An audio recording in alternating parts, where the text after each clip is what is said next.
And so when I say Chinese, I want you to scream out the nation that's associated with this. For example, if I say Chinese, you're going to say what? China. All right, let's say it with authority. When I say Chinese, you say what? China. All right, that's just a test right there. So here we go. Chinese. China. Russian. Russia. Italian. Italy. German. Germany. Swedish. Sweden. Korean. Korea. Egyptian. Egypt. Nigerian. Nigeria. Black. Exactly. Nothing. Tell him, Pastor. Tell him, Pastor. Black, nothing. Yes. I hope you were able to successfully identify the issue. The lion won't sleep tonight. 'Cause we woke now, and we woke now. I said the lion won't sleep tonight. 'Cause we woke now, and we woke now. They want us to sell our souls to barter profit. Like God's property, it's hard to market. So we steady to aim, keep your eyes on target. Cause when you got to drive, yeah, they'd rather you park it. But I don't valet, you ain't getting these keys. I'm keeping closed hands, I'm on bended knee. I'm just a reflection, dealing with 8 sections. Art mixed with life, you can feel the convection. Your lion won't sleep tonight. 'Cause we woke now, and we woke now. I said the lion won't sleep tonight. 'Cause we woke now, and we woke now. I said the same people that have stripped us of our identity and labeled us as a color have told us what it means to be black. You know what you are? You're an ancient Israelite. Ancient is there. That's who we are. That's who we are. So if you give me time, if you give me time, all that he said. No, we don't have. So many years. I know. Look at this. This is pages and pages of Yes. notes. And I promise we'll give more teaching. But here is my challenge to you. All right. I'm hearing some of your traditions. It's like the days of the Bible. Yes. Do you want to remain ancient Israelites or you want to be Jews? Do you want to remain ancient Israelites or you want to be Jews? Do you want to? The same people that have stripped us of our identity and labeled us as a color have told us what it means to be black.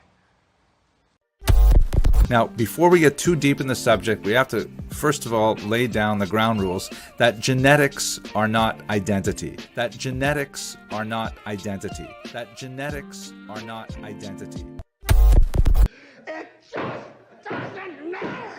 It just doesn't matter. It just doesn't matter. It just doesn't matter. It just doesn't matter. It just doesn't matter. Genetics are not identity, right? The criteria to determine Jewish identity are far more complex and really depend on who you go to as your authority.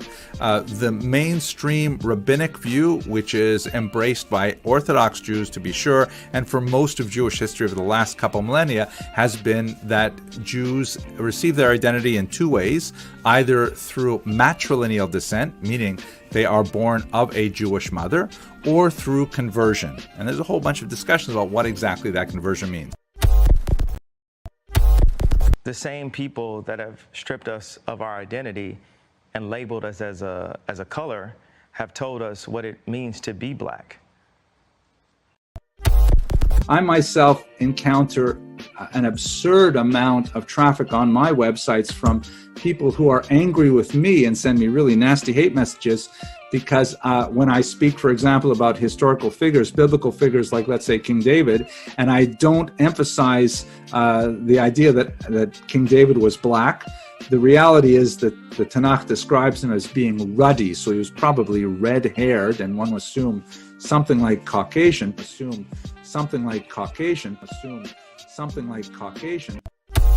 Did you say you assumed? Yes. Your Honor, may defense counsel use that blackboard? Yes. Thank you, Your Honor. Miss Olam, you should never assume, because when you assume, you make an ass of you and me. And I don't The same people that have stripped us of our identity and labeled us as a color have told us what it means to be black. So, a little over 1,000 years ago, as Jewish people scattered around the world had now emigrated in Europe and now were living in the Rhineland in Germany, they looked at the name Gomer in Genesis 10, and they connected Gomer with Germany, so they took on the identity of the name Ashkenaz. It has nothing to do with Ashkenaz in the Bible, which is a descendant of Japhet. It's just a name that was taken. Okay, it's that simple. Just like my last name Brown doesn't refer to the color of my skin or anything else. It was shortened from a Russian name when my grandfather came over at Ellis Island. The name got shortened to Brown. It's just a name. That's all it is. So the idea that Ashkenazi Jews are descended from Japhet is a myth, 100% false.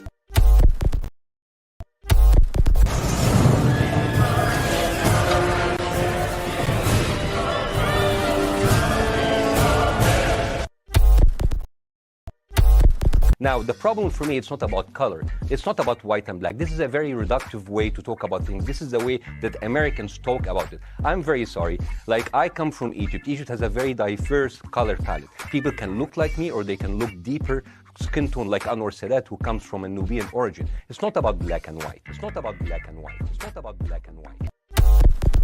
It just doesn't matter. It just doesn't matter. It just doesn't matter. It just doesn't matter. It just doesn't matter. It just doesn't matter. At the end, it doesn't matter the color of your skin. Shemai was Egyptian. At the end, it doesn't matter the color of your skin. Shemai was Egyptian. At the end, it doesn't matter the color of your skin. Shemai was Egyptian. It just doesn't matter. It just doesn't matter. It just doesn't matter. It just doesn't matter. It just doesn't matter. It just doesn't. The same people that have stripped us of our identity and labeled us as a color have told us what it means to be black. Milamid, it teaches us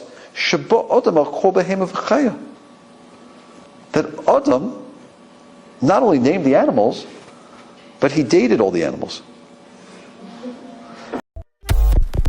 We would not know how to live on the Sabbath if it were not for the oral law. We would not know what the laws of the dietary laws of kashrut are if it were not for the oral law. We would not know what the tefillin, what the boxes on our arms and heads that we wear every morning in our prayer service, what they're supposed to be. And in fact, all of Judaism would be completely mysterious, would be voodoo, if it were not for the oral law. The same people that have stripped us of our identity and labeled us as a color have told us what it means to be black. נחשף ביערות בורקינה פאסו שבט קניבלים נטו נטו. שלום למנהיג השבט קזבובו. שלום עליכם. אברהם יצחק יעקב, יודע עברית, שולחן, חשבונית, קובי פרץ, מוטלזי מוטאו. מר קזבובו, כולנו כאן בישראל מופתעים ונרגשים נוכח האפשרות שתעלו ארצה. קזבובו שמח, 2000 שנות גלות נגמר, רואים אור בקצה של מנהרה. אתם בטוחים שאתם יהודים? התחלנו על חנן. אם הוא שחור הוא לא יהודי? לא בגלל שהוא שחור, הוא... מה הוא מה? קניבל. ומי אתה שתגיד לו מה לאכול, אה?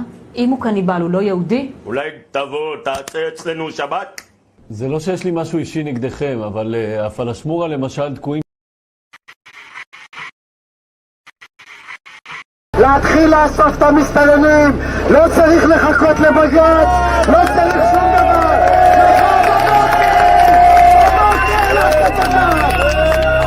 אני רואה מחוץ לבית שלי.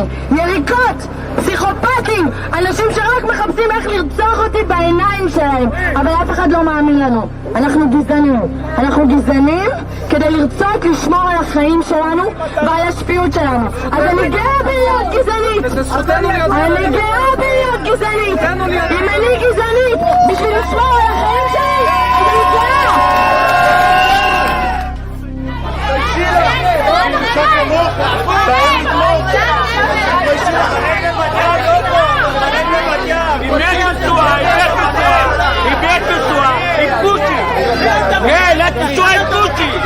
אל תפושי לנסוע! אל תנסוע עם פושי! לכי את והוא! תלכי מפה! תלכי! אל תנסוע עם פושי! לכי! לא מתפייתם!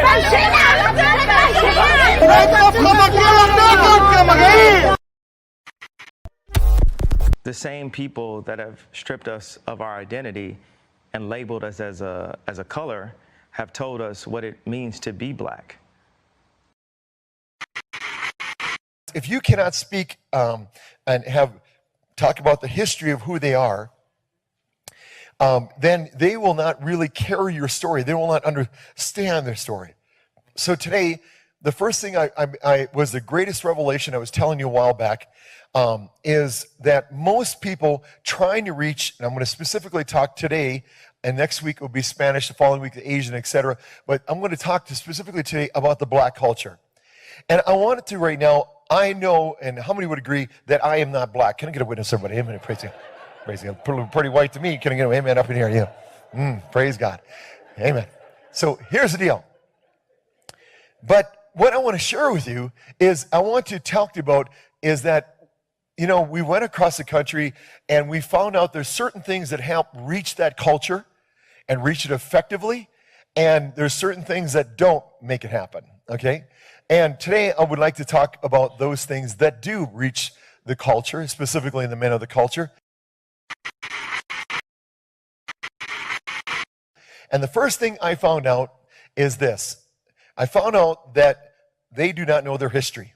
That's one of the things that I know. And so you have to tell them their history. So today I'm going to attempt to do that.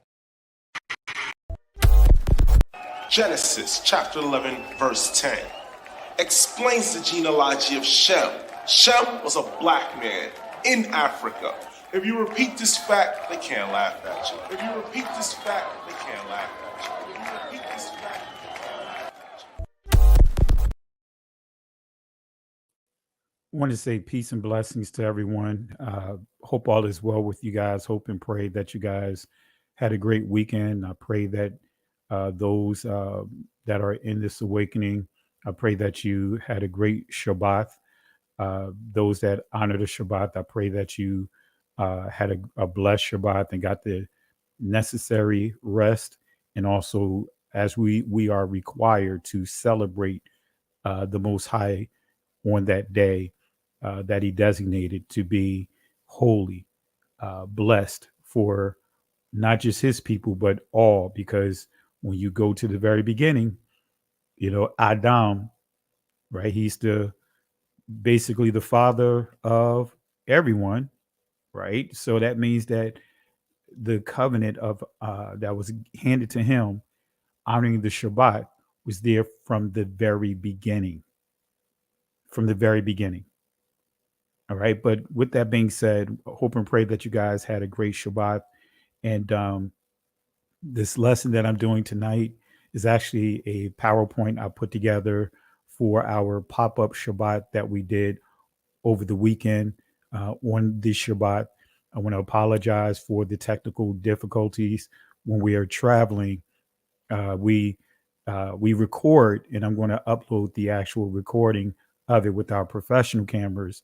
But being that we didn't have our board with us, the phone that we were using had some issues with it. So I want to apologize for you guys, or to you guys rather, those that watched the presentation, but the video was not in the proper mode in terms of visual. It was early on, it was recorded in landscaping, but the video, the item that we were using did not auto adjust. So for a minute, it was the camera was off in the presentation.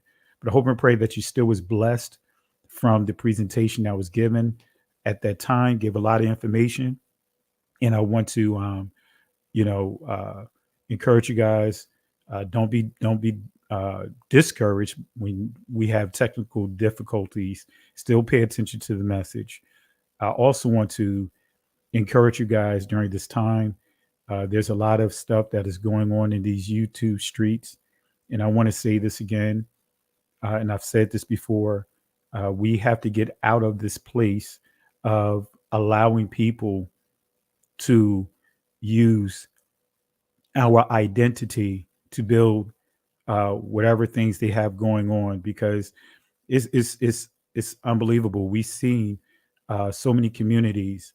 All they have to do is speak against our community, and we help build their platforms off of that, by them teaching against us, but then it's just a lot of crazy stuff going on, family. And I want to encourage you guys, when we start understanding the spiritual realm, there's a reason why there's a lot of attacks, especially on Yah's people, that occurs during this year, right? During this time of the year.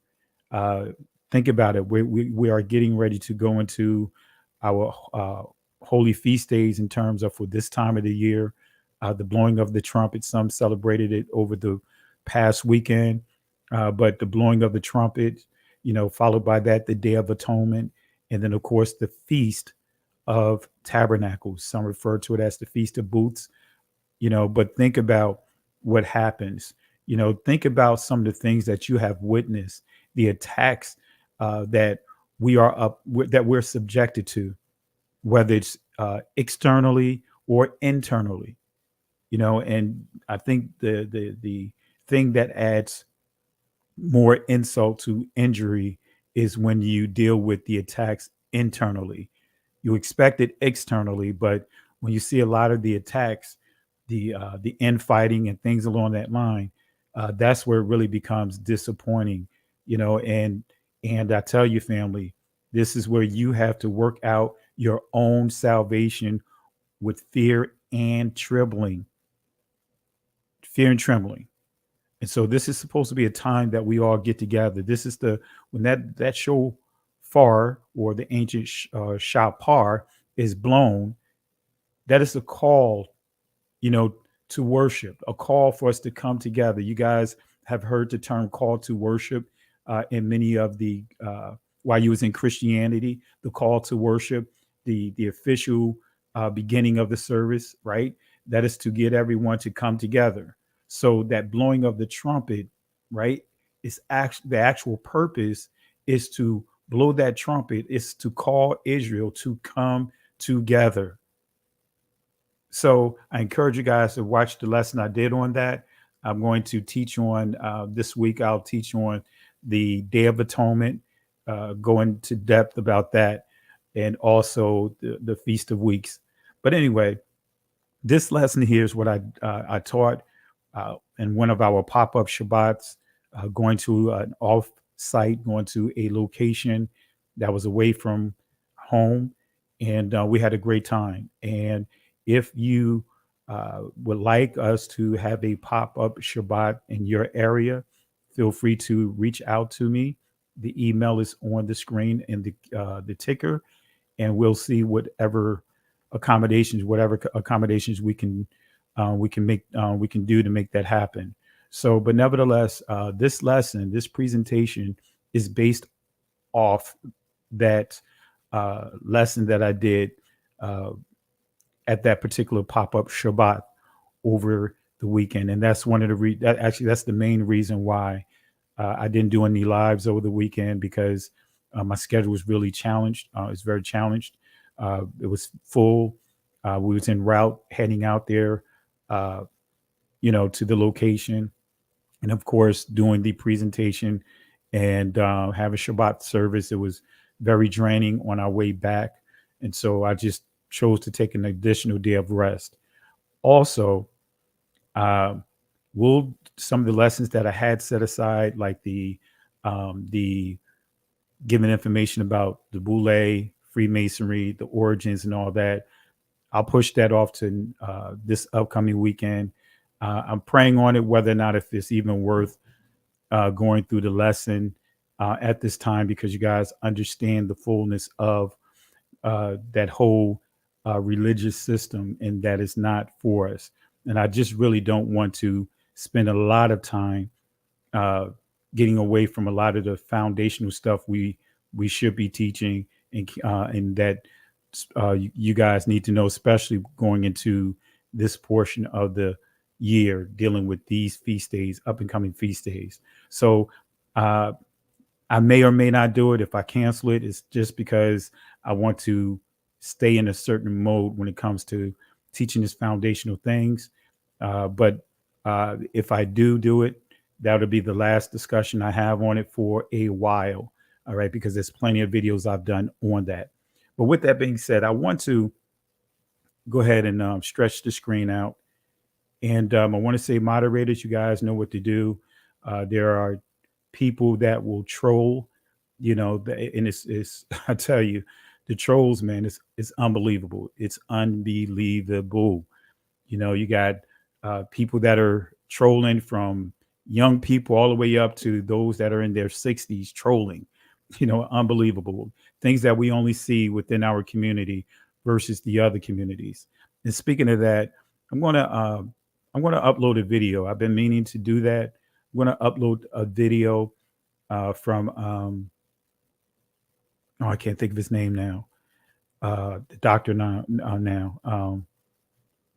Dr. Clark Anderson. I'm going to upload a video that he did years ago. And it's a video that we as a people, we need to watch it.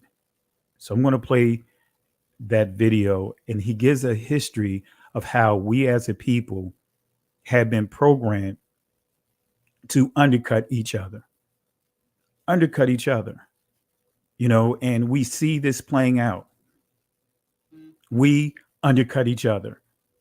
And the term meritorious manumission that was given to slaves that, would warn the slave owners of any uprisings, just for the sake of fattening their pockets, but at the expense of the overall people. Sell their own people out, fight against their own people just for the sake of personal gain. And I'm going to play that video. I'll see if I could upload it this week. That way you guys can see exactly the playbook. And we see this playing out right now, whether it's in the church or in this awakening. It doesn't matter. We have a history of undermining each other, meritorious manumission. But anyway, let's go ahead and get into it. Moderators, you guys know what to do. If there's anyone that is being disruptive in the chat, kick them out. If there's anyone that's taken away from the conversation, having side conversations that has nothing to do with the lesson, give them a warning. And if they continue, put them out the chat. All right. So let's go and get into it, family. I got a lot to cover. Got a lot to present to you guys tonight. So let's start with this. Again, our fathers inherited lies. Pick the red pill. Our fathers inherited lies. Pick the red pill. That is our topic for tonight, our topic of discussion. So let's start with Jeremiah chapter 16, verse 19. And I want to give you clarity on this particular passage. All right. Now, get back into finishing up my Jeremiah series, because I covered a lot with Jeremiah to give clarity. But anyway, this is the passage, Jeremiah chapter 16, verse 19. And it reads, O Yahweh, my strength, my fortress, my refuge in the day of affliction. The other nations. Now, I want to explain this because I know in your translation, many of you guys will say Gentiles. I purposely put placed other nations there, because that word Gentile is a word of confusion. In the 14th century, we'll see, you could study, you could look it up. That word Gentile meant, from the Christian perspective, those that are not practicing Christianity. From the Judaism perspective, those that are not practicing Judaism. This, in a nutshell, all those that are not Jews. And that is completely wrong. That's not what the word initially meant. When you go and do the etymological definition of the words, you take it all the way back to the Latin, go to the Greek, you go to the Hebrew. It simply meant nations. Gawayam is the ancient pronunciation. Goyim is the Israeli pronunciation. It simply meant nations. It simply means born of a particular group, begat from this group, whatever group that is. But it has taken root, taken legs to now meaning all those that are not Jews, or many will point this to, the descendants of Japheth. No, Gentile simply means other nations. So just want to explain that real quick, just so you guys understand. All right. Verse 19, O Yahweh, my strength and my fortress and my refuge in the day of affliction, the other nations shall come unto thee from ends of the earth, and shall say, surely our fathers have inherited lies, vanity, and things wherein there is no profit. So let's define this word lies. Let's see what it means, right? In the Israeli, as you see here, is sheker, right? So it means an untruth, a sham, without a cause, deceit, deceitful, false, falsehood, falsely. And in the sub entry, you see, well, entry number 1, it says, and I have highlighted deception, disappointment. All right. So sheker, or in the ancient Hebrew, it would be shakwar. All right. So make a note of this: untruth, sham. And I really want you to hone in on that word sham. Without a cause, deceit, falsehood, deception, disappointed, or disappointment. Now let's go to the primitive root word, shakwar, right? It says this: to cheat. An example, be untrue, fail, deal falsely, lie, trick, treat. So other nations, as we see playing out today, we hear other nations making it clear that their ancestors handed them what? A sham, right? A sham. And let me just progress in a couple more slides, and then I'll break this down. So the other nations from around the world, Jeremiah chapter 19, verse 16 is saying the other nations around the world will declare that their fathers were living a sham. Their fathers were living a sham. They were living a sham. And I'm sure you guys, as I get to this point that I'm getting ready to make, is going to understand where I'm coming at with this. So Jeremiah chapter 16, verse 19 is dealing with the other nations are going to reveal to us. They're going to make declarations, and they're going to make it clear that, hey, they have inherited a sham. Their fathers were inherited a sham, and they've been passing down this sham from generation to generation. All right. So here's an example of that.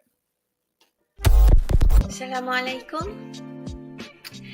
In the 13th tribe, Arthur Koestler traces the origin of Eastern Europe's Jewish population that was largely decimated by the Nazi onslaught during the Second World War. Through extensive research, he discusses the history of a trading empire that was set up by a tribe known as the Khazars. The Khazar Empire was located between the expanding power blocks of Christianity and Islam, and the people were converted to Judaism by their king as a way of standing apart from both. The Khazarians and their wealth were dispersed through the countries of Eastern Europe after the collapse of the Khazar Empire. The Khazarians were not a Semitic people, that they called themselves Jews after their conversion to Judaism is as absurd as the Chinese Muslims calling themselves Arabs. Is as absurd as the Chinese Muslims calling themselves Arabs. Is as absurd. The Khazarians were not a Semitic people, that they called themselves Jews after their conversion to Judaism is as absurd as the Chinese Muslims calling themselves Arabs. It is their descendants who later started the campaign for European Jews to return to Palestine, a land their ancestors never set foot on.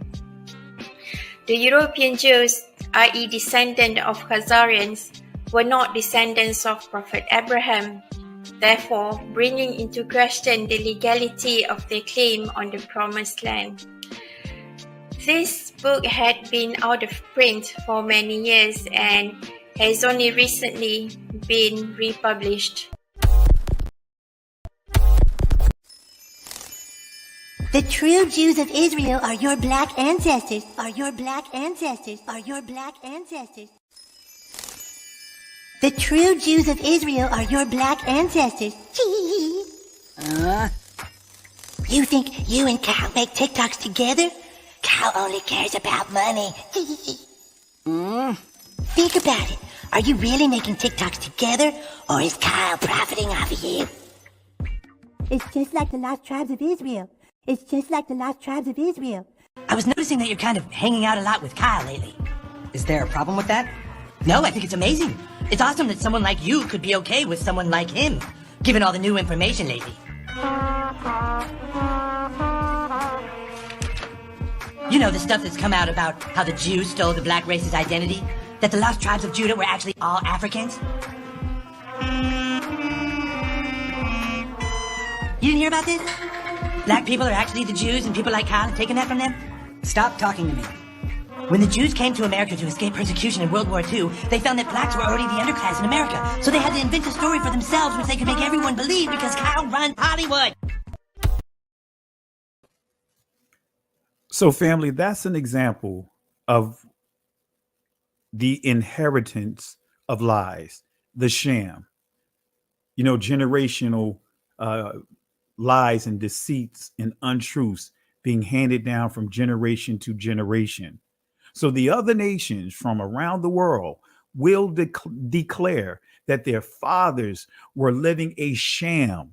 They were living in deception. They were living a falsehood. They were being very deceitful. They were really pushing untruths and handing those things down from generation to generation to generation. And so what are some of the lies? What are some of the lies that many are confessing? What are some of the lies? What are some of the untruths? And family, I know you guys understand the feeling of being shammed, and we'll touch on that in a second, right? So in this video here, you guys remember this video right here, and I don't think you guys can hear the audio. So let me see here. Matter of fact, let me start it over again. Let me see if the audio can play. If you guys can hear the audio, type 1. If you can't, of this video, type 2, and I'll just narrate over it while it's playing. Here we go. Let me go back here. All right. If not, I'll just do some commentary over it. Let me go back here.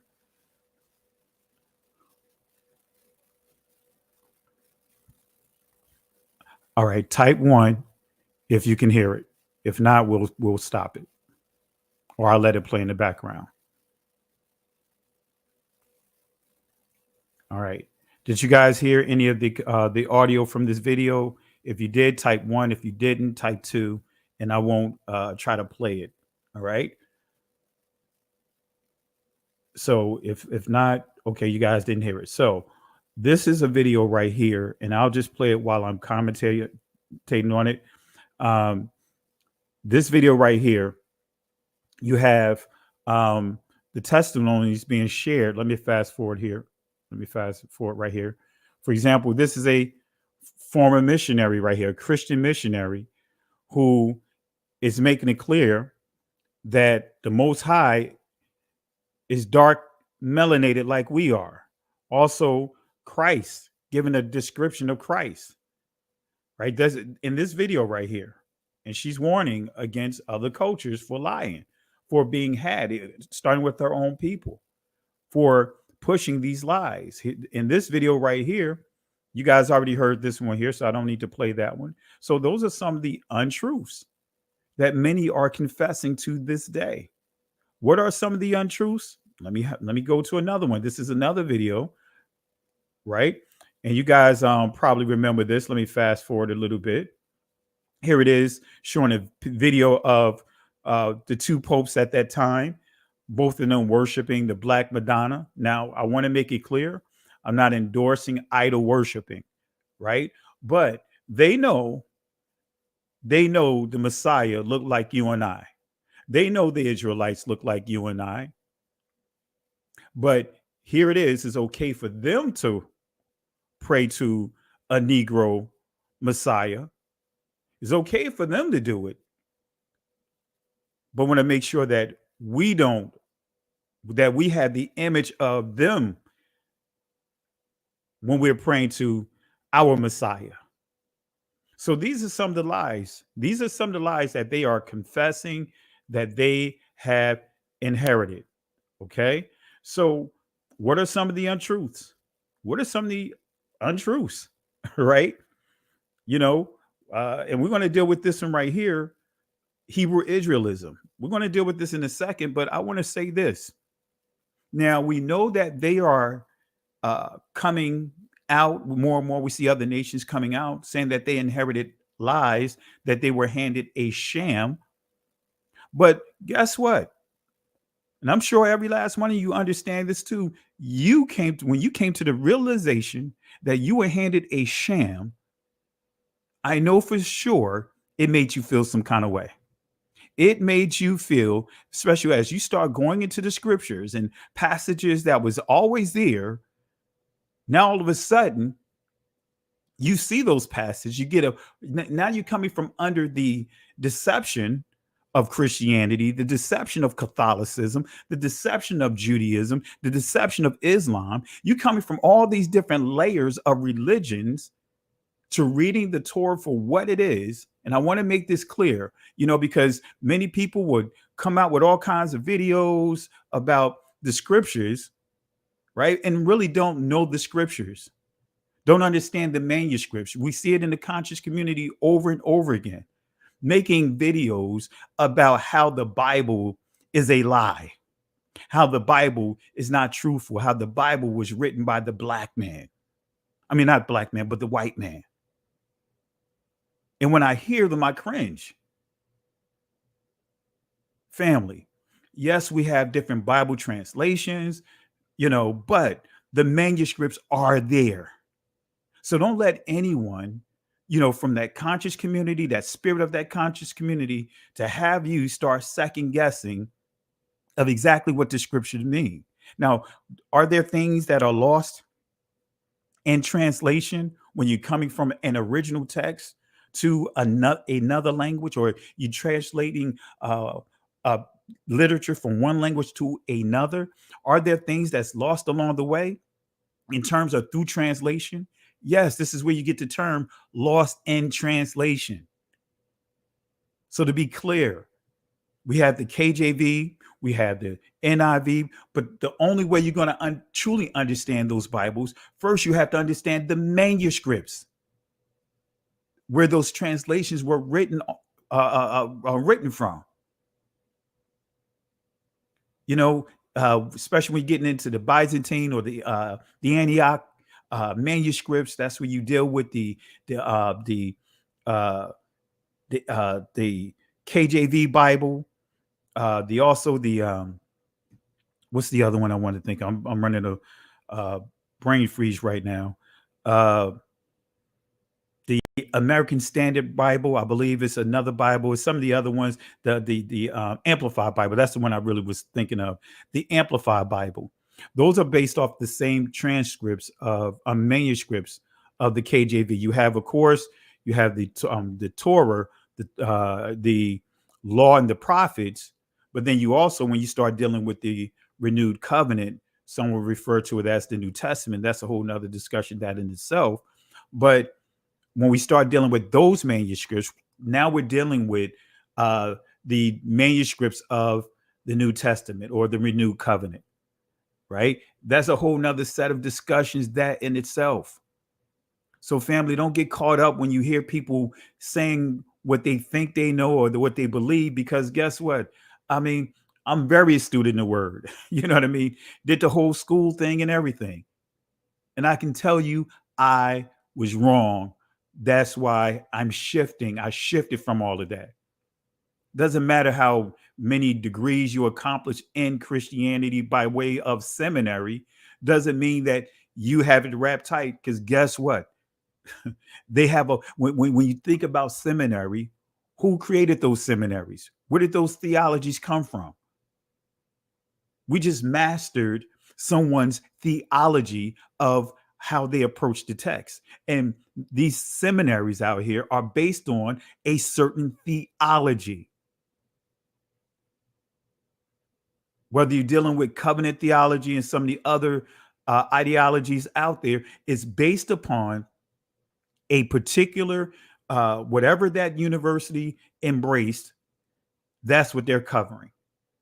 That's the theologies that is the foundational theology of that school. And theology, theo simply means, when we say theos plus ology, simply means the study of God. That's all it means.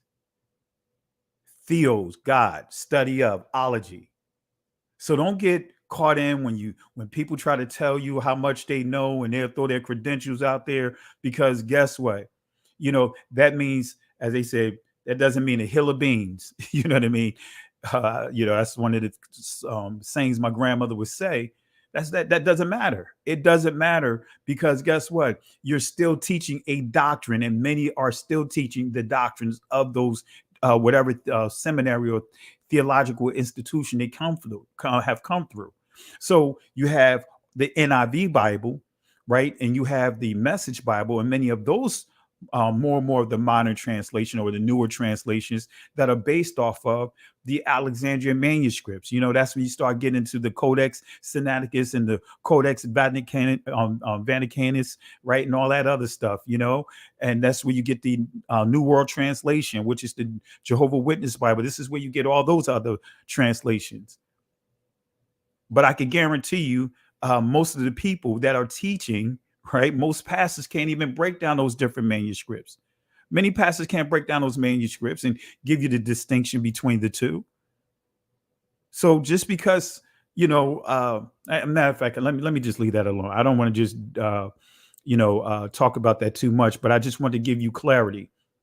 We all have been inherited lies.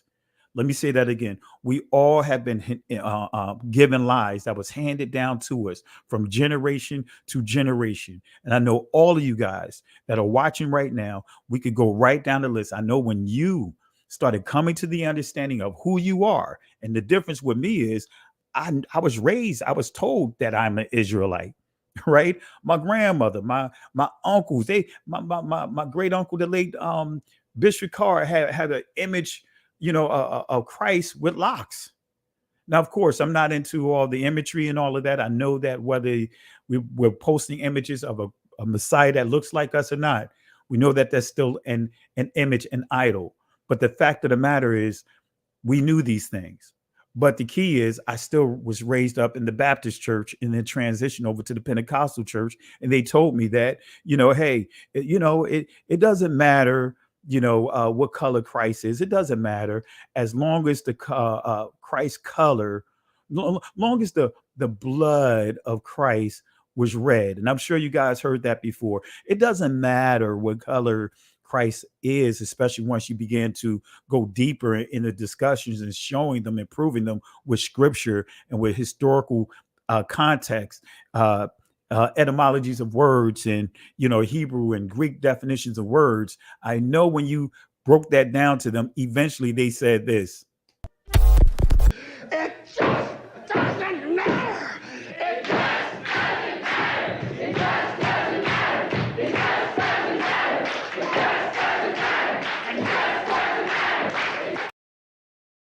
I know what I'm talking about. Oh, it doesn't matter. I mean, it really doesn't matter, what color Christ is, as long as the color of his blood was red. Yeah, I know what I'm talking about. Long as the color of his blood was red.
Want to apologize to you, family. I'm not sure. Again, it seemed like it's happening more frequent. I was just kicked off of StreamYard, could not get back in for some reason.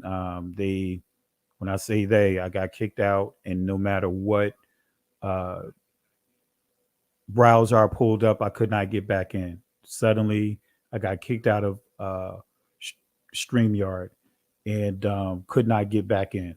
Literally, literally. Again, yeah, yeah. Go figure, right? Suddenly, I can't get in. Suddenly, I get kicked out for teaching, right? Literally, I just got locked out of, and I had to constantly try to get back into the presentation to be able to do what I do here. So go figure, right? Go figure. Go figure. Go figure. The timeliness of this here. So, family, we're going to do as much as we can. I'm not sure if this will happen again, because in this particular session, should it happen, then what I will do is I will just actually pre-record this, and then I will upload it and let it go from there. All right. So I think that this is part of the problem when you teach certain things. You guys already know the history of the stuff that I had to deal with on this platform.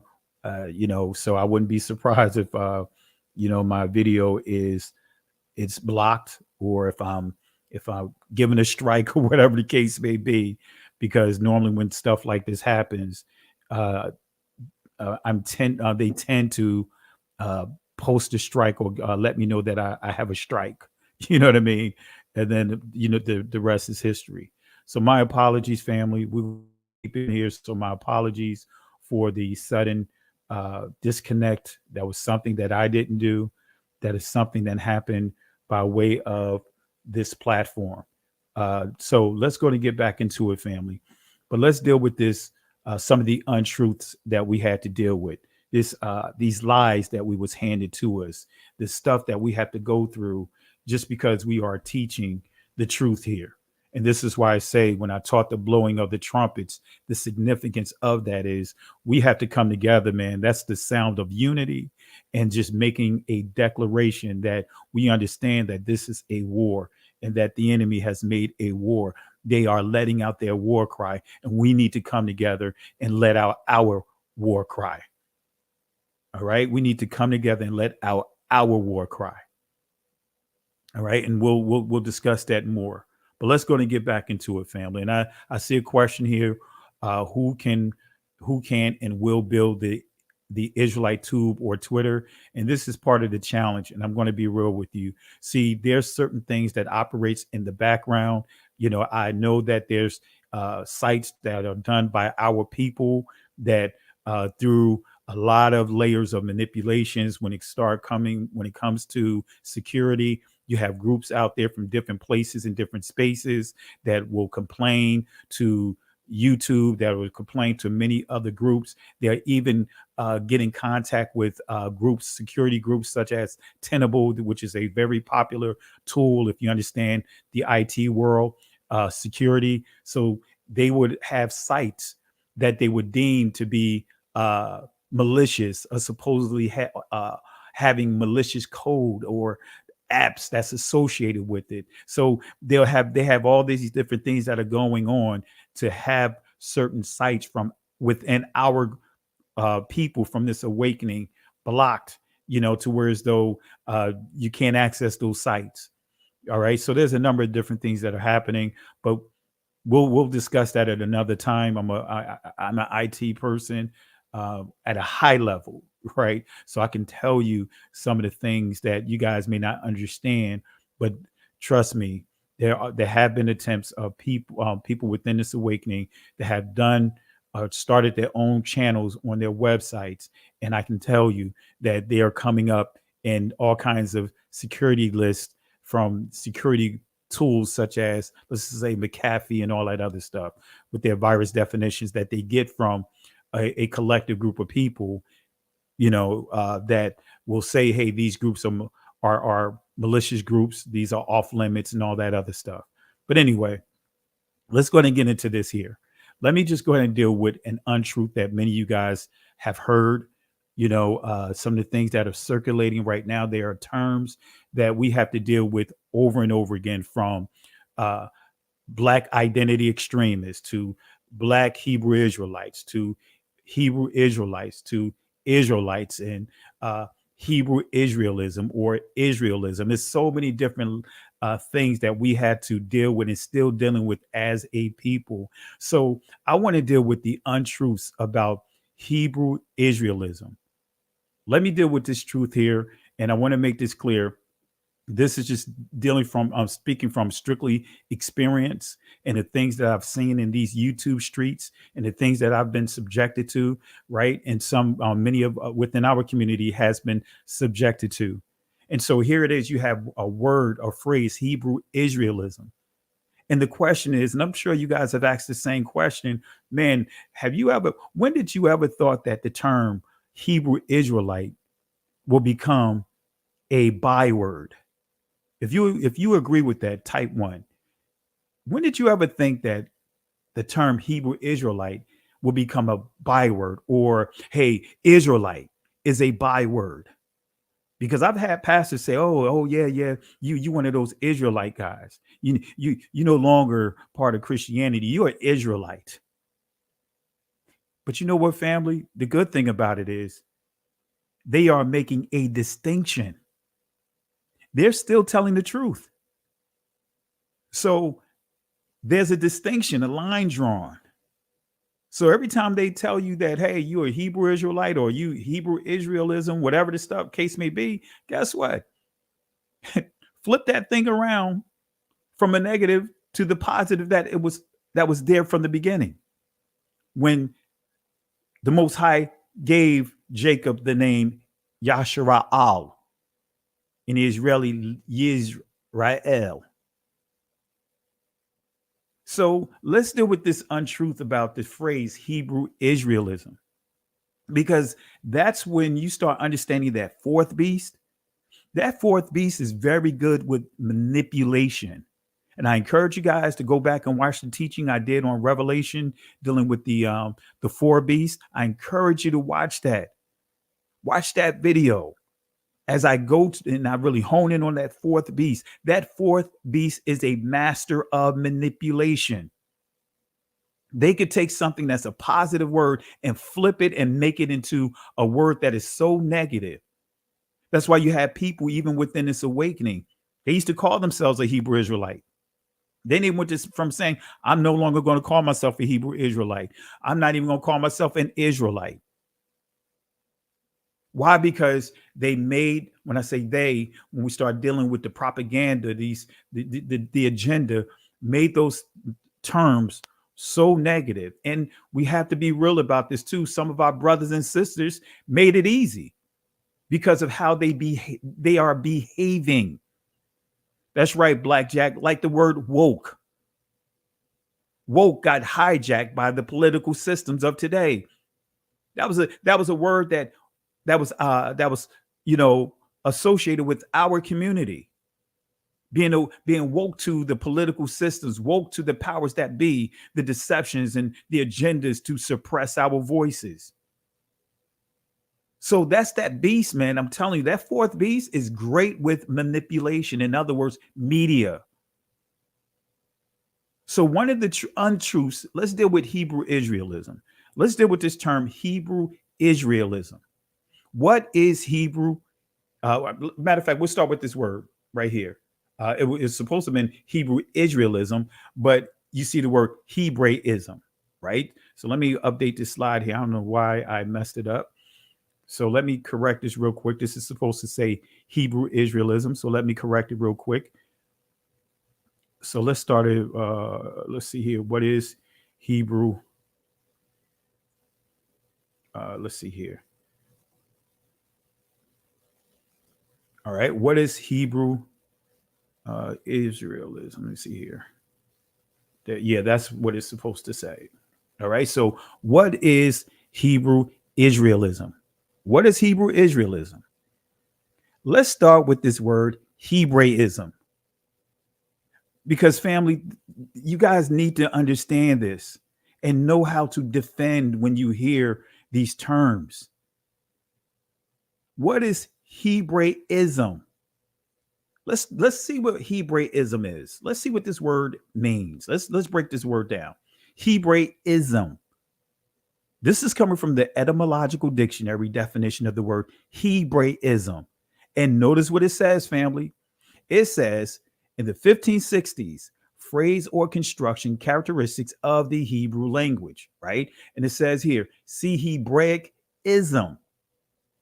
So it's telling us it means a quality or characteristic of the biblical, and this is referring to the ancient Hebrew people. Now, let me make it clear. Hebrew, everyone that's a descendant of Eber are Hebrews. I know that's going to shock some of the people that are watching, but all the descendants of Eber, right? Ibar, in the Israeli, you hear the term Ibri, but or in the ancient, we're just going to deal with the ancient. Ibar Yah, right? Ibar, right? When we understand Eber, anyone that's a descendant of Eber, guess what? They are Hebrews. Now, that means that Abraham is a Hebrew. That means Abraham's father. Terah was a Hebrew. That means Abraham's nephew, Lot, was a Hebrew. That means the descendants of Lot and the Ammonites and the Moabites, they are Hebrews. This means that all of Abraham's sons were Hebrews. This means that Ishmael was a Hebrew. This means, of course, Isaac was a Hebrew. This means that his twin sons, Esau and Jacob, this means that both of them were Hebrews. This means that Esau, the Edomites, were Hebrews.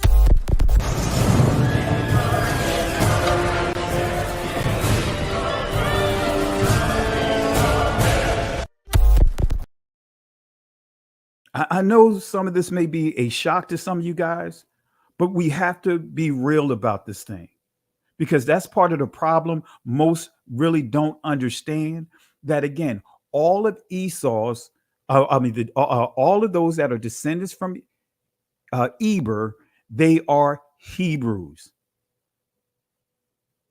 I want to make sure you guys understand.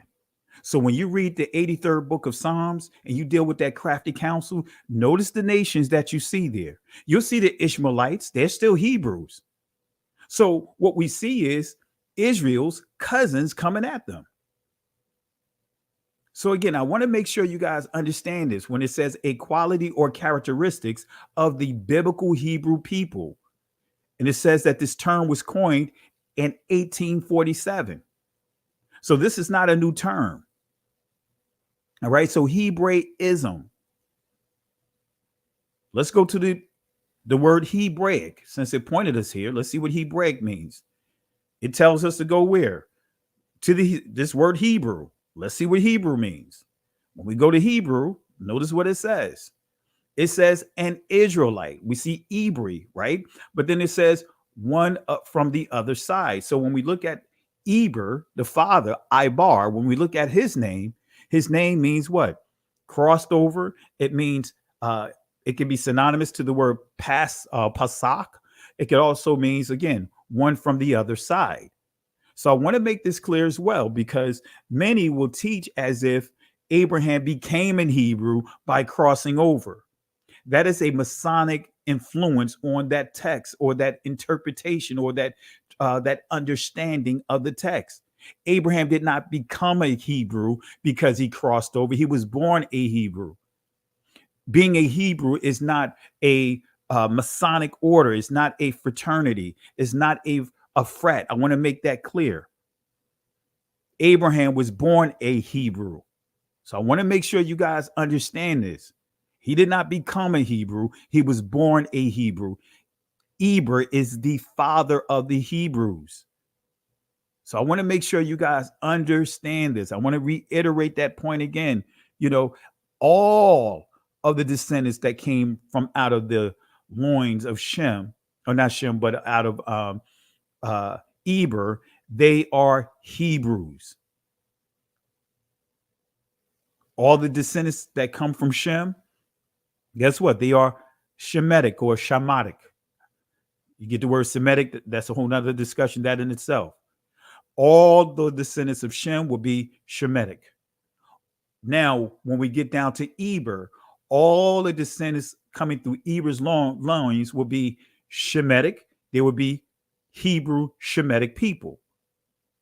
Then when we get down to Abraham, right? And when we get down to his son Isaac, and we get down to his youngest son Jacob, then all of the descendants of Jacob will be Shemitic Hebrew Israelites. I'm just saying it in the succession of it. So I want to make sure you guys have proper clarity. So again, let me make it clear. Everyone that's a descendant of Shem they are Shemitic. All right. Hope that helps. So let's go ahead and get into it. So we see here Hebrew and Israelite, one of the other side. So I want to make this clear. The Israelites did not hijack this phrase Hebrew. Let me say that again. The Israelites did not hijack this phrase Hebrew. Now, when we look at through literature, theologies, and all of this, and different studies of theology, when I say theology, I'm just simply meaning the study of God, so to speak. And that's not just something that's just hijacked by the Catholic Church, Christianity, because you have what is called the Islamic theology. In other words, the study of God per se through Islam. And, so I want to make sure that's clear. So we see here right now, because of the way things are today, when people think of Israelite, right, they automatically, or Hebrew, they just think of Israelite. Okay. So again, Hebrew and Israelite, one from the other side. But let's go to the word Israelite. And when we go to this word Israelite, it says a Jew, one of the people of the ancient Israelites or ancient Israel, a descendant of Israel or Jacob. Now, this is where you start getting into the word of confusion. And I encourage you guys to go to the foundational playlist and watch this series I did on words of confusion. And I did a lesson on Jew, Gentile, and the word church. Those are words of confusion. So this is why you see here, let me play this again. This is why I want to play this clip so you can hear and see the deception of this word Jew and how it's being promoted today. Now, let me play it right now so you guys get proper clarity. This word Jew is very confusing. Now, notice what happens in this exchange here. And then I'll give some commentary on it. Here we go. You know what you are? You're an ancient Israelite. Ancient Israelite, that's who we are. That's who we are. So if you give me time, if you give me time, all he said, no, we don't have so many years. I know. Look at this. This is pages and pages of notes. And I promise we'll give more teaching. But here is my challenge to you. All right. I'm hearing some of your traditions. It's like the days of the Bible. Yes. Do you want to remain ancient Israelites or you want to be Jews? Do you want to remain ancient Israelites or you want to be Jews? Do you want to remain ancient? I'm hearing some of your traditions. It's like the days of the Bible. Yes. Do you want to remain ancient Israelites or you want to be Jews? That is the question I have for you. Thank you. I'll answer that question. Go ahead, I will help you. After the demise of Solomon, we now have the northern and southern kingdom of Israel. Yes. So when we talk about Jews, Jews are Israelites, but all Israelites are not Jews. The 10 tribes that got lost are not Jews. They were Israelites. Jews are Israelites, but all Israelites are not Jews. The 10 tribes that got lost are not Jews. They were Israelites. Jews are Israelites, but all Israelites are not Jews. The 10 tribes that got lost are not Jews. They were Israelites. So when we talk about Jews, Jews are Israelites, but all Israelites are not Jews. The 10 tribes that got lost are not Jews. They were Israelites. Well, it's depending. So minority cannot swallow the majority. We are here. We are the majority down here. So you are minority, and we are older than you. All right. So there's a lot to unpack there, but the elder was breaking it down. He was explaining that, wait a minute, all of the Israelites were not Judah. The word Jew really is, it comes from, really began its development or conception in the 4th century, Old English. And it evolved over the years to get to where we are with the word Jew, right? It started in what language? The English language, right? The Old English, the language of Japheth, right? That is what is called, and the language of Japheth is what, from a linguistic perspective, the Proto-Indo-European language, Pi. So the the elder was telling the Rabbi Shapira, when he was asking them, do they want to remain ancient Israelites or do they want to become Jews? Basically was telling them to what? Convert over to what? A construct, right? That's basically doctrine, to a doctrine, a religion that was what? Associated and attached to that construct.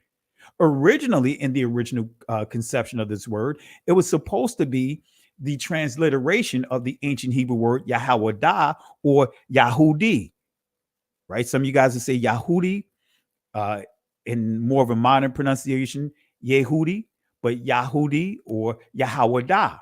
Now that word Yahawadah or Yehudi in the Greek, Iudeos, right? That was connected to the tribe of Israel, right? That's connected to Jacob's son, Judah. That's connected to also the name of the southern kingdom, which was initially the 10 tribes that consisted of the Benjamites and Judah. Then later, the Levitical priests fled from being under the authority of Jeroboam because he was coming up with his own priesthood and so forth. And the Levitical priests fled to Jerusalem, which was at that time under the authority of the southern kingdom.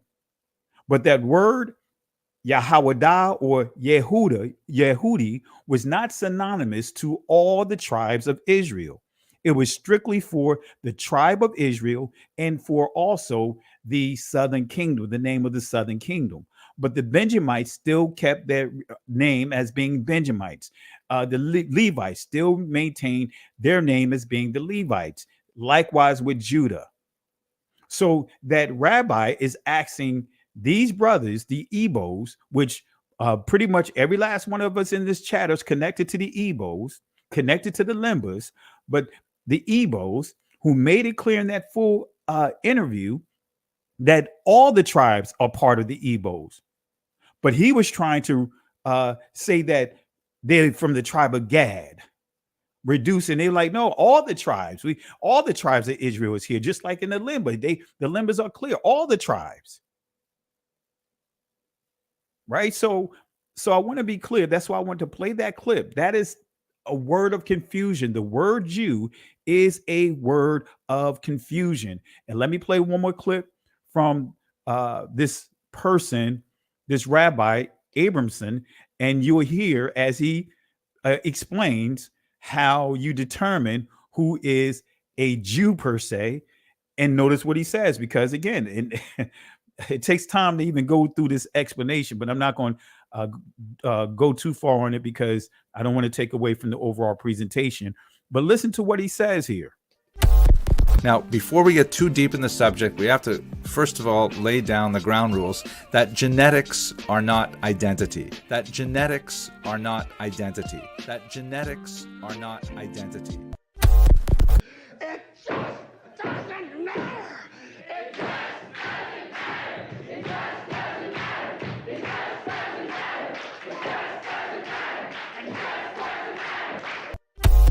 Genetics are not identity, right? The criteria to determine Jewish identity are far more complex and really depend on who you go to as your authority. The mainstream rabbinic view, which is embraced by Orthodox Jews to be sure, and for most of Jewish history over the last couple millennia, has been that Jews receive their identity in two ways, either through matrilineal descent, meaning they are born of a Jewish mother, or through conversion. And there's a whole bunch of discussions about what exactly that conversion means. So even with that, the law of return identifies what makes a Jew of today. As he said, born of a Jewish mother or by way of conversion. Now, this is how it works when you really understand it. It's just this simple, right? You convert to Judaism by practicing Judaism, right? Practicing Judaism. You become a Jew. Then your descendants from the mother will be from that point on Jewish. That's simple. But there's no conversion to being an ancient Israelite. There's no conversion. You either born in it or you're not. You're born. If you want to practice Torah, if you want to practice the law, statutes, and commandments, if you want to have a relationship with the Father and you are not a blood descendant of Israel, guess what? You can do so, but you will still be that there's still a designation. Many will say, hey, the Gentiles, the other nations are grafted in. No, they don't take away from the bloodline Israelites. That's why you see Israelite names on the gates, right? Aware of heaven. This is why you see the Messiah, every last one of his disciples he initially selected was from who? The Israelites. This is why the Messiah said he did not come for anyone else but to bring salvation to the lost sheep of Israel. That's not a generic phrase. This is not saying salvation is not for other nations, but when you read Isaiah 56, it gives you the requirements, the conditions of it. It's saying that, hey, all non-blood descendants of Israel, if they want to what? Embrace the covenant, which is the 10 commandments, and honor the feast days. It's just that simple. The disciples didn't teach against that. Apostle Paul didn't teach against that. But this is where we get into the lies. The Ebos, they were confirmed to be blood descendants of Israel. That means, like myself and you guys, you do your DNA. Guess what? You're going to see Ebo come up in there. When I did my 23andMe, 23andMe lists me as Ebo. When I uploaded my DNA to GEDmatch, guess what? GEDmatch lists me as being what? Limba, primarily Limba. When I uploaded my DNA to DNA Tribes, I went through it. Each one makes a connection to me being connected to Israel. Nevertheless, let's get back into this. So I want to make it clear when you say Ebo, and I didn't get a chance to put the clip here, but you got Ebo in your DNA. Guess what? You are an Israelite. Period. But again, let's deal with this word Israelite. It says a Jew. So the word Jew biblically was not used synonymously to all of Israel. This is where you see the error in translations. This is where you see the error of translations and understanding. When you see, anyway, I'm not going to get into it. Just go watch the lesson that I did on the words of confusion, Jew, Greek, church, and I explain it there. So a Jew, one of the people of the ancient Israel, right? Jew, one of the people, like an Israelite, a Jew, Israelite, one of the people of ancient Israel, a descendant of Israel or Jacob. All right. So let's go to this word ism. Let's bring this together. What is ism? So when you say Hebrew or Hebraism or Hebrew Israelism, what exactly does that mean? Well, let's go to the word ism and let's see what it means. It says word forming element, making nouns implying a practice, system, doctrine, and etc. So ism, when you associate this word to, for example, Hebraism, you're saying the doctrine of who? The Hebrews. You're saying the practice of who? The Hebrews. The system or culture of who? The Hebrews. That's simply what it means when you say Israelism. So when you say Israelism, the practice, the system, the doctrine of who? The Israelites. The culture of who? The Israelites. Come on, family. It's just that simple. It's just that simple.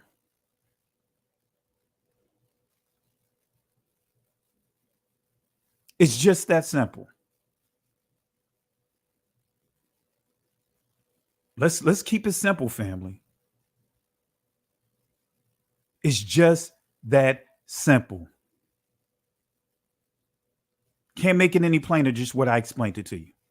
So let's go ahead and bring this together. Let's bring this particular area of this teaching to a close.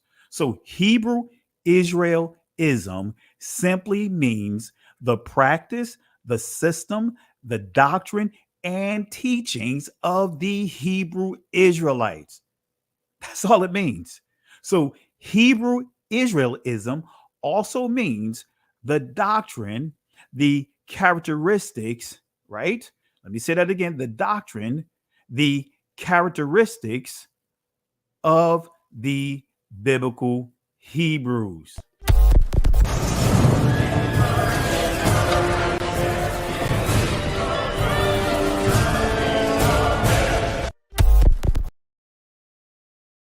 That's all it means, family. So now let me give you some additional, clear up some additional things as we close this segment out, this portion of the teaching out, right? What is the doctrine or characteristics of the biblical Hebrew Israelite people? What is the doctrine or characteristics of the biblical Hebrew Israelites?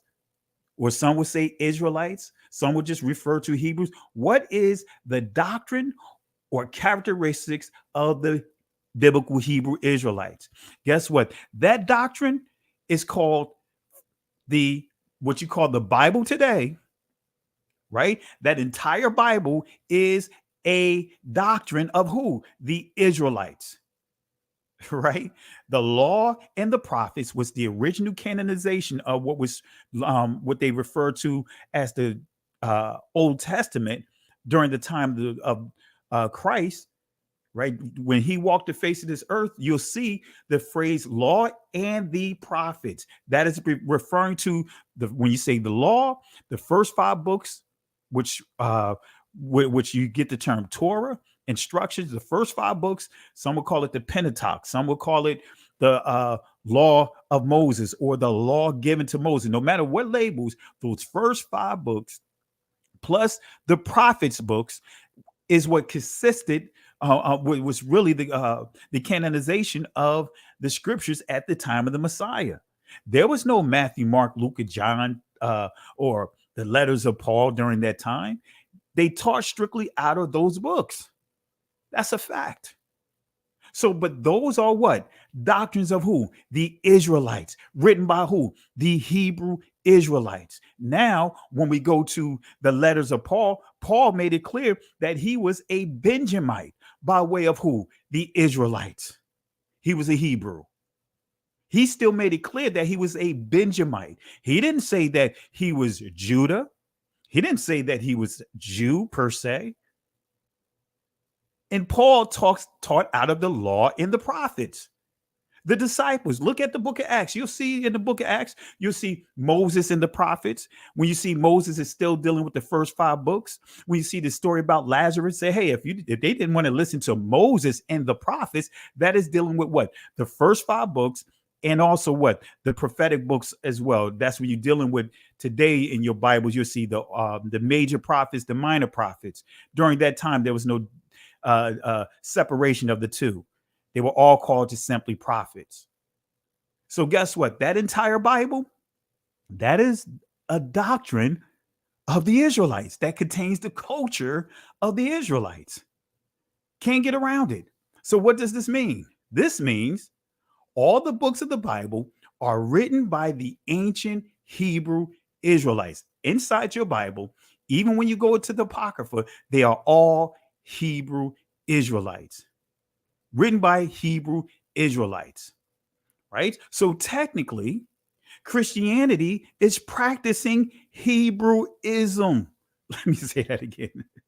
I know some of you guys may not catch on to this, but technically, Christianity is practicing Hebraism or Hebrew Israelism. What?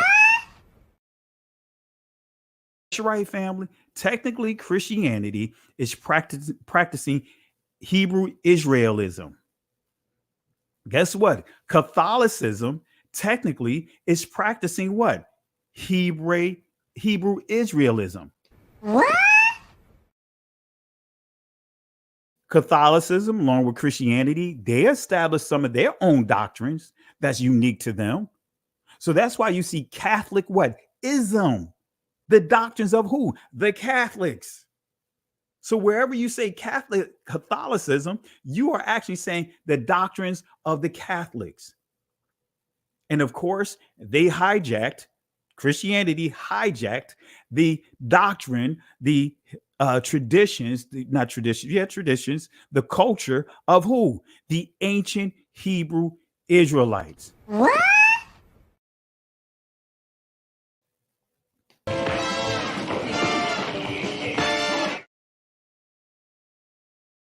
We got to give this order to go on this one.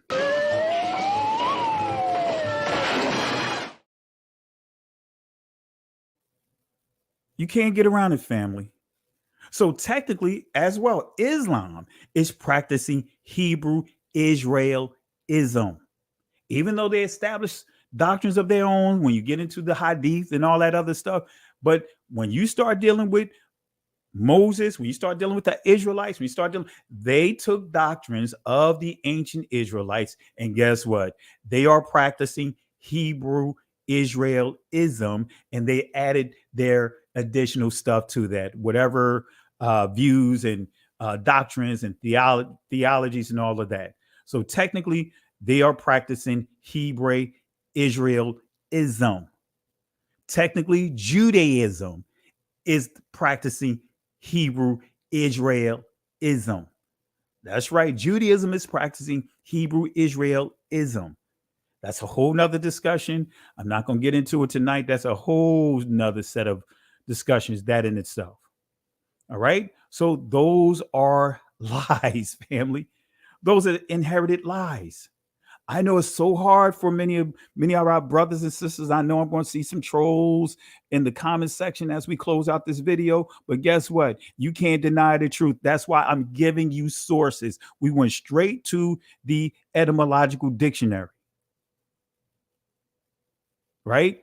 So regardless of what's what, guess what? Those are doctrines of every one of them are practicing Hebrew Israelism. Now, someone asked the question, are you including holidays like Christmas and Easter? Let me make it clear. That's why I said Catholicism has their own doctrines. Easter, Christmas, and all those were created by who? The Catholics. That is not Hebrew Israelism. That is Catholicism. So they teach out of the primarily the New Testament, the renewed covenant, but they have what in their Bible? They have what? The law, the prophets, and the testimonies of the disciples, the writings of Apostle Paul, but they created their own doctrines called Christmas, Easter, St. Patrick's Day. All of those are not Israelite doctrines. Those are what? Doctrines of who? The Catholics. The doctrines of who? The Christian church.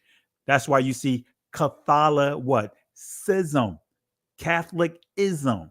So I want to make it clear. Catholicism. Christmas was not created by the ancient Israelites. So I want to make sure we're clear on that. To Robin Abraham, I'm glad that you asked that question. So I want to make sure I'm making it clear. The Israelites didn't celebrate Christmas. The Israelites did not celebrate Easter. The Israelites did not celebrate Thanksgiving. The Israelites did not celebrate none of those things. They honored Pasach, Passover. They honored tabernacles. They honored, when we studied a feast of dedication, dedications of what? The temple. So I want to make sure we clear on that. That's why I want to answer this question right now, so that way there's no misunderstandings, that no one can say that pastor is saying something out of order. So Robin, I see you said you beg to disagree. I hope you're still watching. I hope you didn't drop off before I fully explained this. And that's why I said the Catholics came up with what?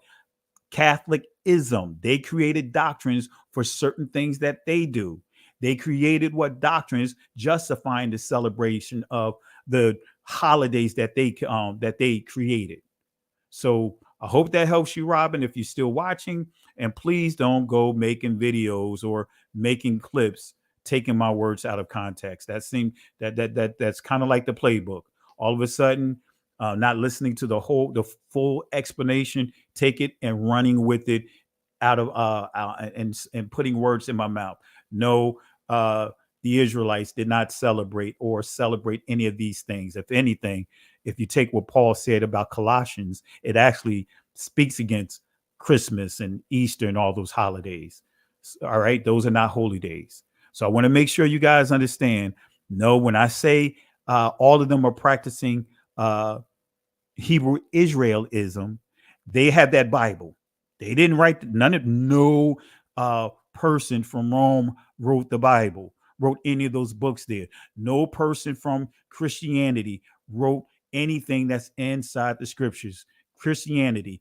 Nope. Our Messiah did not create Christianity. The disciples did not create Christianity. Christianity is a religion, a religious system.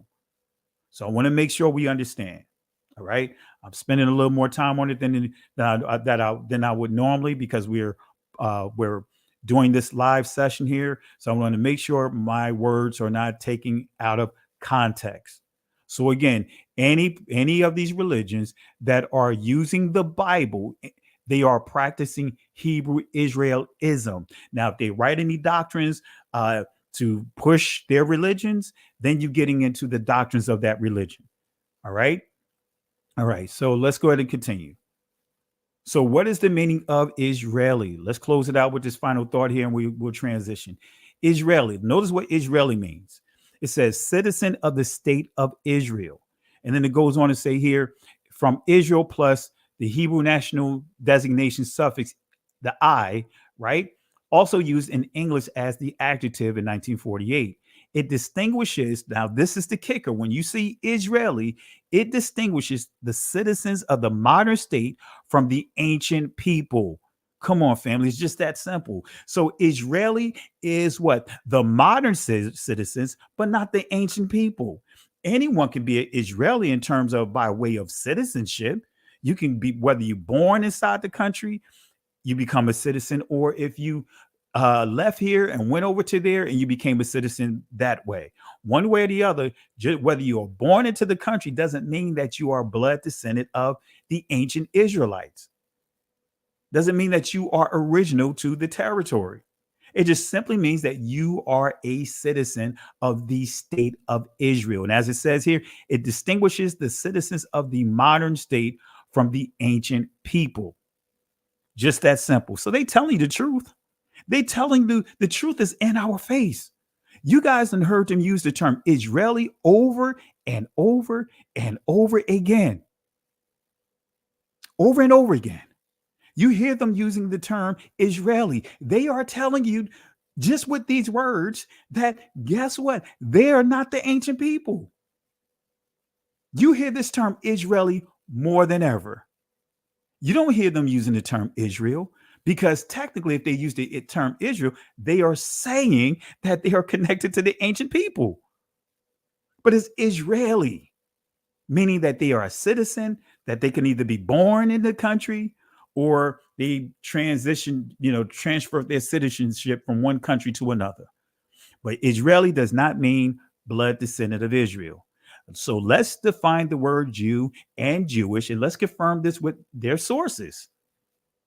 This is coming from the Jewish Almanac, page 3, 1980. Let's see what it says. Strictly speaking, it is incorrect to call an ancient Israelite a Jew, or to call a contemporary Jew an Israelite or a Hebrew. Wait a minute. You see what it says? This is page 3, the first paragraph. Strictly speaking, it is incorrect to call an ancient Israelite a Jew, or to call a contemporary Jew an Israelite or a Hebrew. Then it goes on to say the first Hebrews may not have been Jews at all. See, taking a construct and trying to backdate it. That's the day and age that we live in. Come up with these words, these phrases, and then backdate it by trying to force the scriptures and history to line up with that word. Christ, the Messiah, was not a Jew. He was not a Jew. The word didn't exist at that time. He was out of the tribe of Judah, right? But he was not a Jew in how it's being used today. So again, that word Jew was not synonymous to all of Israel. In the 4th century is when this word began its conception by way of Old English. So the first Hebrews may not have been Jews at all, and contemporary Palestinians. This is dealing with the ancient Philistines versus the modern Palestinians. That's what they're saying. Saying basically the same rules apply to them in this source. Okay, so an Israeli is someone who was born in Israel, but not related to the blood descendants of the ancient Israelites. Can't make it any plainer than that. So again, what are some of the untruths you've learned? What are some of the untruths you have inherited? Right? What are some of the untruths? Family, it's just that simple. Whether you agree or disagree, you know, we can't get away from exactly what the scripture says. We cannot get away from when we really deal with history through the lens, the proper lenses. When we take away all these agendas and take away these layers of us being shamed. Come on, family. I think you guys are with me on this one. Enough of this being shammed. Let's not pass down these lies to the next generation. If the Most High does not come back by that time, let's not pass these lies down to the next generation. So what are some of the untruths that you've inherited? What is the Middle East? Right? Did you guys inherit the lies of the Middle East? Right? So I'll play a couple of videos, right? And I didn't put a source here. I'm going to put it in here, but I'm going to play a couple of videos here, and I'm going to let you hear exactly what the Middle East really is.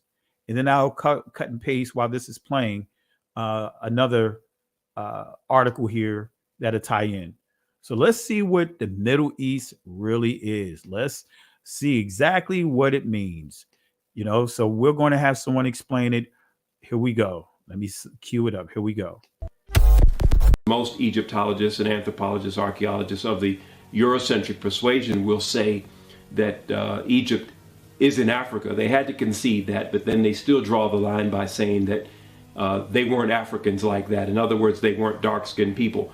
And of course, this is all part of the Great Deception. And the reality is that if they give up Egypt, ancient Kemet, if they give that up and say that that was a part of Black Africa, then they will also have to give up Israel. And that's why they draw the line at Egypt, because if they give up Egypt, they've got to give up Israel. Now, we're going to go over here, and I'm going to show you where Israel sits on the African tectonic plate, which means that Israel is northeast Africa. Now, when we look at this map, this is the Sinai, okay? This is the Red Sea. This is Egypt. This is the Sinai. This is Israel.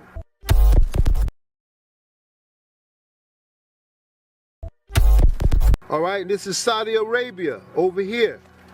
Now, if you see this in Hebrew, it says Haluak Afrikani, the African plate. Here it is right here. Israel is sitting right here. Israel is sitting on the Haluak Afrikani, which means that Israel is northeast Africa. Without question, we are in Northeast Africa. We are landlocked to Egypt, with the exception of the Suez Canal, which was a man-made ditch, a boundary now between, in fact, it's not even really a boundary anymore since Egypt has reclaimed the Sinai Peninsula. But nevertheless, even those of us who are Pan-Africanists in our thinking and Afrocentric, we forget and we leave off that portion of Northeast Africa and don't want to claim anything beyond that. Europeans classified this area as a Middle East. You know, and then since this the Middle East, the other question, where the Middle West? Where the Middle North and where the Middle South? They don't have no geographical terms like that. Come on, family. You can't make it any plainer than that. You cannot make it any plainer than that. You cannot make it any plainer than that. And I know that, you know, he brought humor to it of where's the Middle West, where's the Middle South. But this is the only area that is they came up with this designation for. It makes absolutely no sense. So remember that fourth beast deals with manipulation. They are very good with manipulation. So look at this. Look at how many are quoting the Middle East. Look at when many are using the description of the Messiah. They'll say, hey, you know what? I believe Christ he's not black, but, you know, he's olive, right? The unripe olive, the green olive. Then, oh, well, you know what? I believe Christ was Middle Eastern. What is Middle Eastern? See, this is an example of taking a construct and backdating it. And we have to be careful of that. Right? So let's go to the source right here. How the Middle East was invented. Let's just see what the New York Times have to say about this here. Let me get this out of the way. Let's see what let's just go to this article here. Let's see what the article says. All right. How the Middle East was invented. Let me say that again. How the Middle East was what? Invented. Man, we gotta let these lies go, family.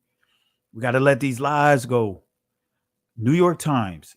Notice what it says. This is an article dated back from March 13th, 1991. Notice what it says here. This is just taking a few bullets from that particular article. It says, until this century, nobody talked, and when you say century, they're dealing with the 20th century. Until this century, nobody talked about the Middle East because neither the term nor the states in the region existed. Both were the works of the victors in World War I, the true begetters of the furies that still rage. The term Middle East was coined in 1901. Let me say that again, family. Let me say that again. The Middle East was coined in 1901. And I know some people that are watching this right now are looking at the screen like this.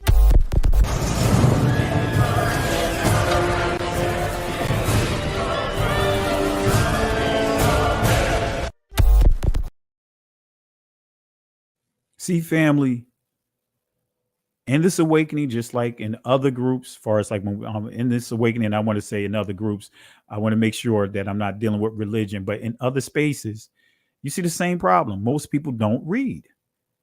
Most people don't study.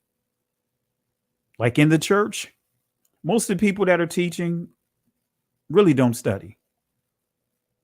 If they truly studied, they'll be going into the details like we're going to right now.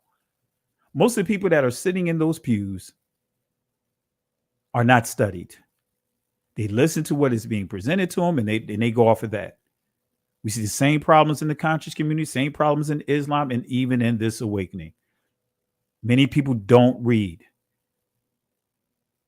The term Middle East was coined in 1901 by who? You see, Admiral Alfred Thayer Mahan, the celebrated American advocate of naval power. It was popularized in speeches in 1916 by Sir Mark Sykes, a British member of Parliament. So there you have it, family. That's one of the lies that we inherited. That's one of the lies it's hard for many to let go. Cannot let go. Can't let go of that Middle East deception. Can't let it go. Cannot let it go. So let me fast forward here. These are the videos that that's associated with that we already viewed. So what are some of the untruths that you've inherited? Let's cover some more. Let's cover some additional ones. Was Esau a Caucasian? Uh-oh, uh-oh, uh-oh, uh-oh, uh-oh. Let's go to Genesis 25 and 25. I'm dealing with Esau. I'm not even dealing with the Edomites. I'm dealing with Esau. And when her days to be delivered were fulfilled, behold, there were twins in her womb, and the first came out red, Adamawani or Adamni, all over like an hairy garment, and they called his name Esau or Ashah.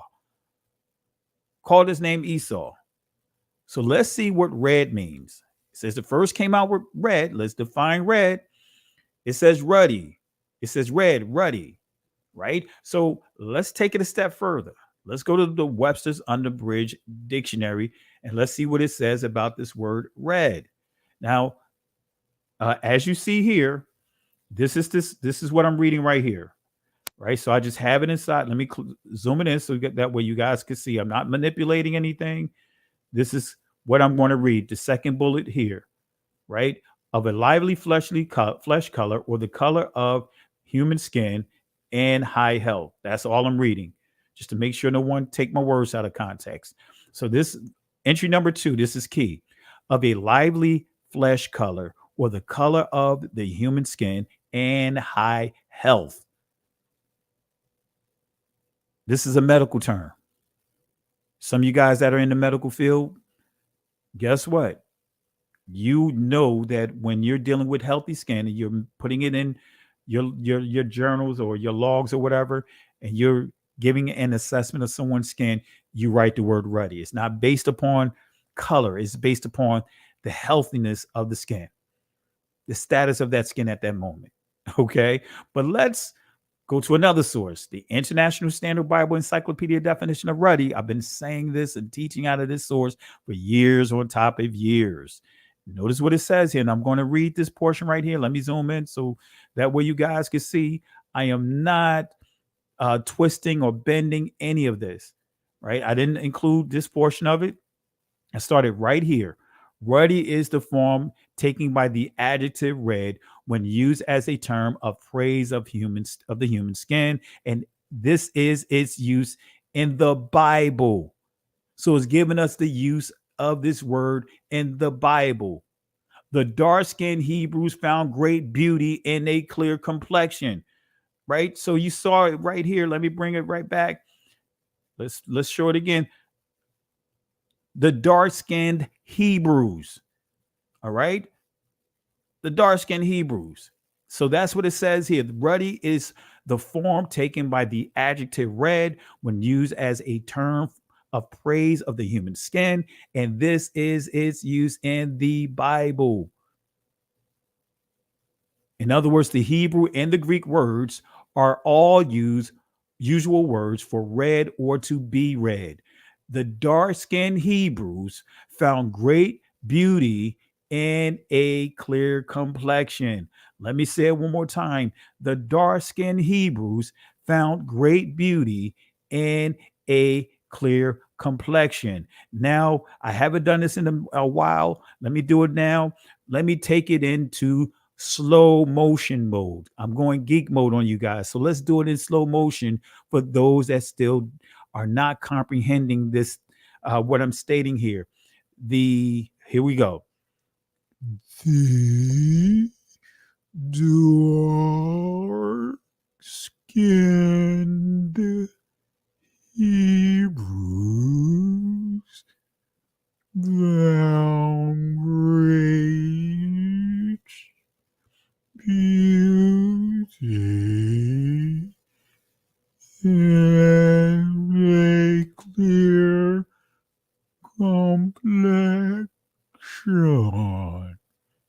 For the people in the back.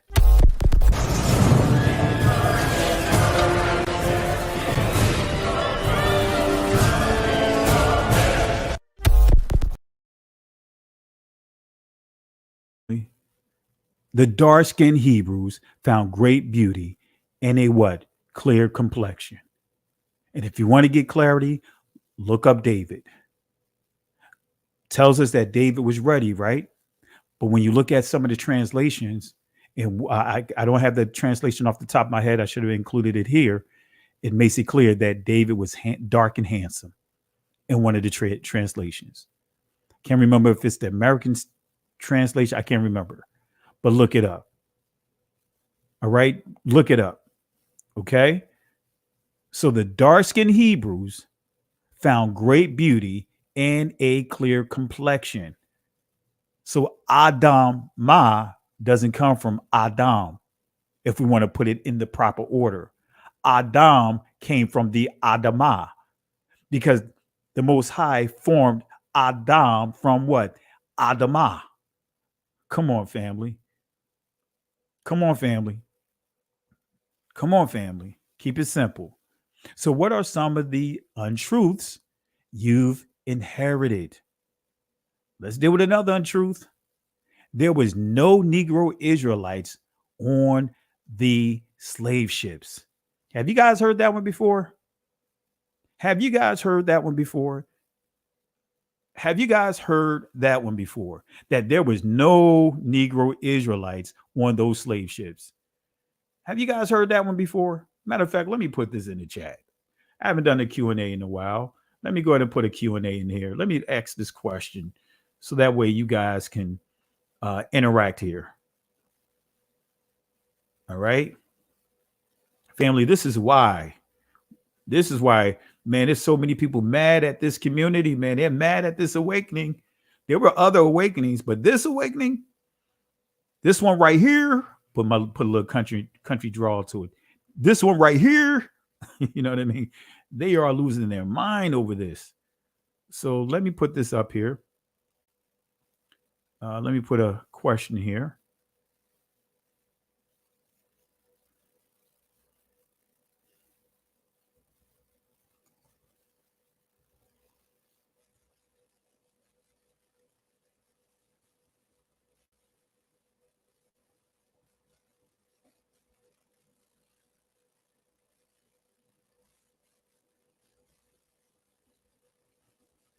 Let's see here on the.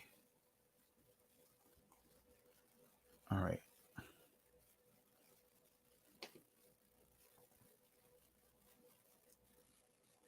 All right. So let's go ahead and put this poll in. All right, family. I see we have over 300 people inside the chat. Family, let's get those likes well over 200. We should be pushing 250 right now. All right. We should be over 250 right now. 250 right now. All right. So let's go and get those. Let's get those likes up. Let's get those likes up. Let's at least get it over 200. And I see a question here by, let's see here. I thought I saw a question here. And I want to do as much as I can tonight. We may have to do two parts. Actually, we will, because this is a lot of information here. But let me just go ahead, and I think I saw the question here. Let's see here. Nicole, let's see here. Nicole, Pastor, can you please explain this verse, Song of Solomon? I have some of that here in this presentation. If time permits, we'll get to it. But I can tell you, when you see ruddy, white and ruddy, or white and red, it simply means dazzling, beautiful skin. That's all it means. That's all it means. We'll deal with that when we get to it.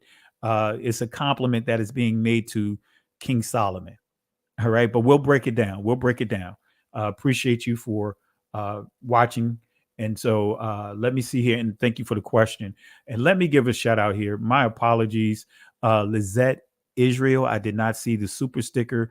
Family, let's show Lizette Israel. Let's show her some love. Thank you for the support of the channel. Let's show her some support right now, family. And moderators, if you don't see me call anyone out, acknowledge any of the contributions, please let me know so that way I can make sure that before we close out, we give the acknowledgement. So thank you again for the love and support. Family, let's show Sister Lizette some love here for the contributions. Really appreciate the contributions tonight. Thank you. All right. So let's see here. Let's see how we're looking in this poll. Right. So far, we have 66 votes. Family, let's see if we could get it up to 100 votes. But so far, 54% as of now, up to this point, says yes, they heard that there was no Israelites on the slave ships, while 45% says no. All right, so we're going to address this. We're going to give clarity here. All right, but let's get those votes up. And while you guys are voting, let's go ahead and acknowledge. I see another contribution here from Carla, Sister Carla Kimmons. Family, let's show some love for Sister Carla Kimmons for the contributions tonight. Thank you again for the blessings. Thank you, and family. Let's show some love to our sister here, Sister Carla. Let's show some love to her. Appreciate you. Hallelujah. Thank you for the love and support. All right. So going back over here, let's look at the poll. Let's see where we are. All right, family. We have 82 votes. Okay. So far, we see that majority of you guys say you've heard that before, while 43% said that they haven't heard it before. And let me give one more acknowledgement. I see another acknowledgement. Let me give another acknowledgement for the contribution. Also, family, let's show some love for Sister Veronica, our Sister Veronica Brown. Thank you, sis, for the love and support. Thank you for the contributions tonight. Really appreciate the love and support. Let's show some love to our sister here, family. Let's show some love to all those that have contributed tonight. Really appreciate you, as well as I get one more in, and then we'll get back into the lesson. Then we'll continue with the shout outs afterwards. Also show some love to our sister Cherie Calhoun. Really appreciate it again for the love and support. Family, let's show some love for, I'll say it again, Sister Lizette for her contributions, Sister Carla for her contributions, for Sister Veronica for her contributions, and Sister Cherie or Sherry. Let's show some love for her contributions as well. All right, so let's go ahead and continue. Let me look at the poll one last time before we continue. And we had 92%. So far, it's still staying consistent between 54 to 55%. Those that heard this phrase before, and 45% that have not heard this phrase. All right, so let's go ahead and give clarity. Let's give clarity. All right. Let's see what it says here. Let's give some information here to knock this whole thing down. All right. So, yeah, this is the thing that you hear many say, that there was no Negroes. There was no Negro Israelites, even though we know it's an oxymoron when we say Hebrew Israelites, or Black Hebrew Israelites. That's why many is like, that's an oxymoron, because we know the Israelites, the ancient Israelites, were dark, melanated people. So again, this is what you hear. There was no Israelites on the slave ships. So we have a mountain to climb. Let's go ahead and see if we can prove this. First, let's start with this map right here. Right? Let's start with this map right here. 1754 map of Africa. Let's start with this map right here. And I want you to pay attention to something that you see on this map. Y'all see here where it says Hebrews? Y'all see that? If you see Hebrews there, type 1. Matter of fact, I may even have to put a little sticker here. Let me see if I can put a sticker here. You know, a little arrow here. You guys know how I like doing this. Let me see if I could put a little arrow here. I'm not sure if I can, but I'm going to try to put an arrow here.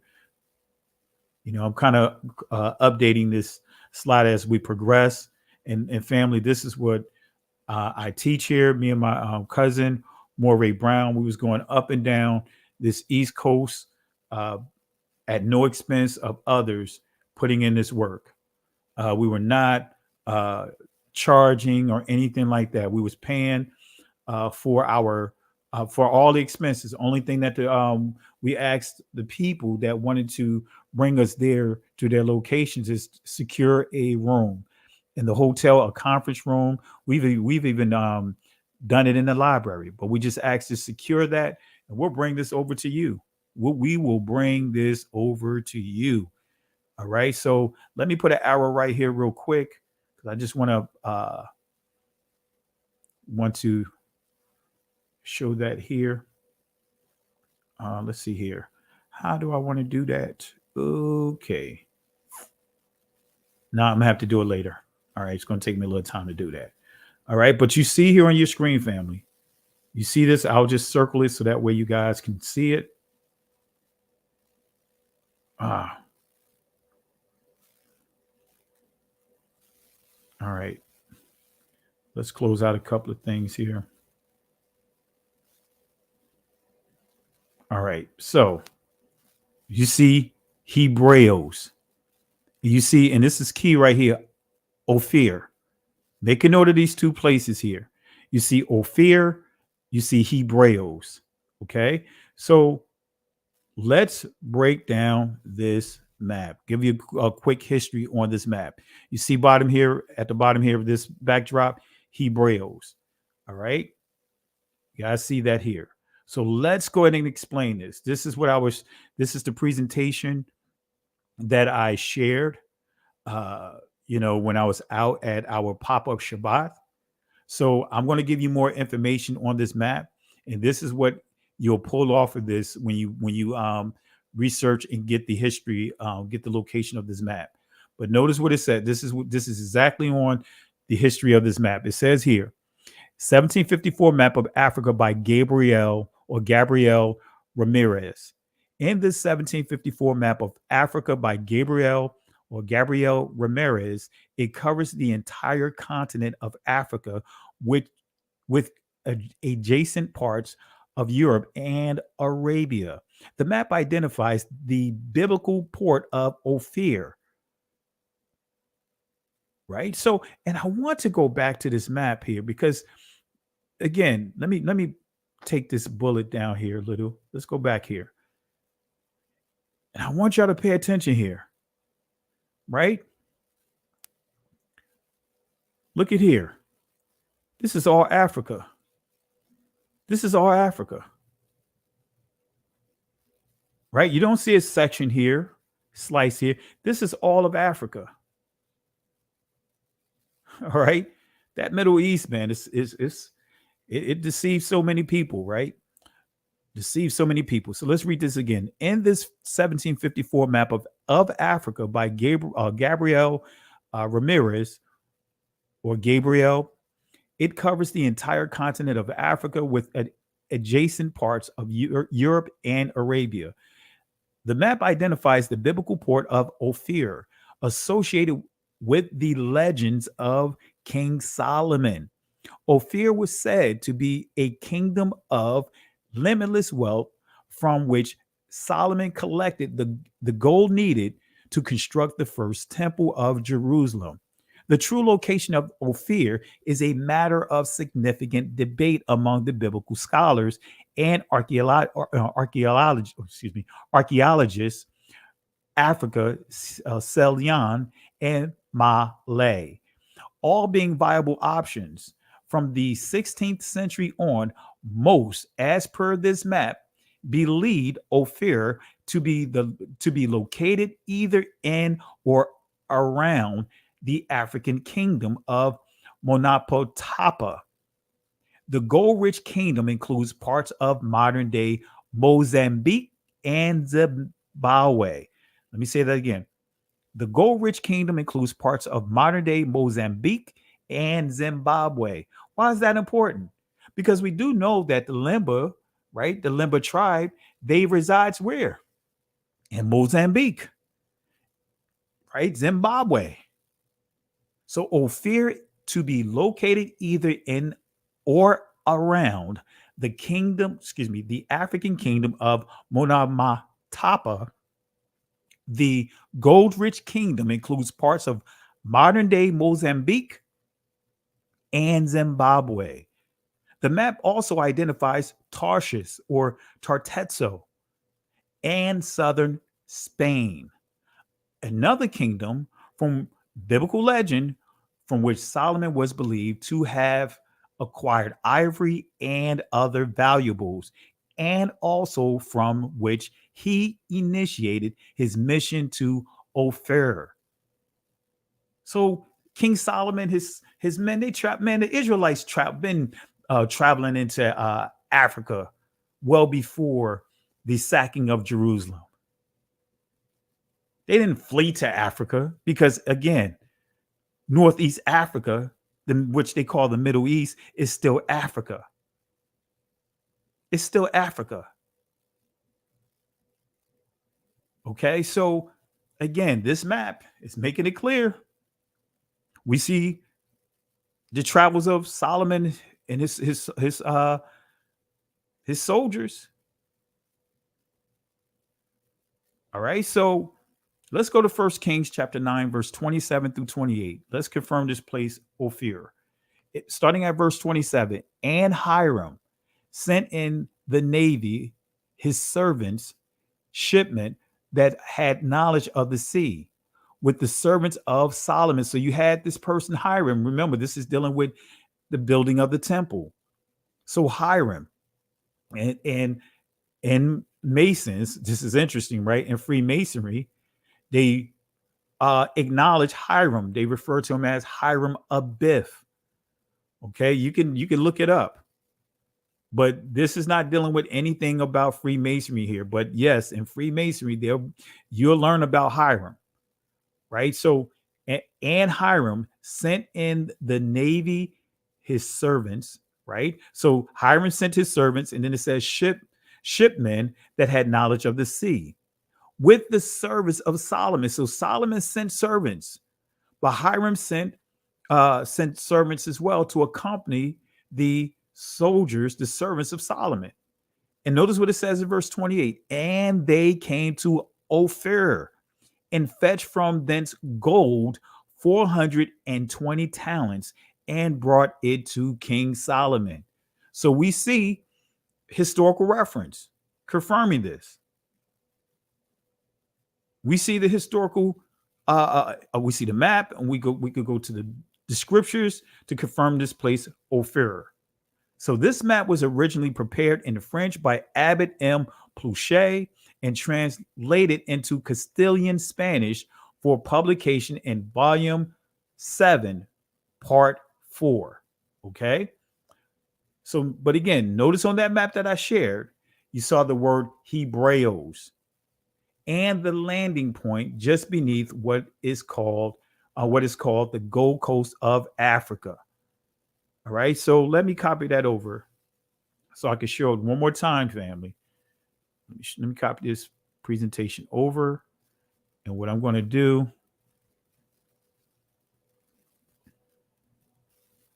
is take the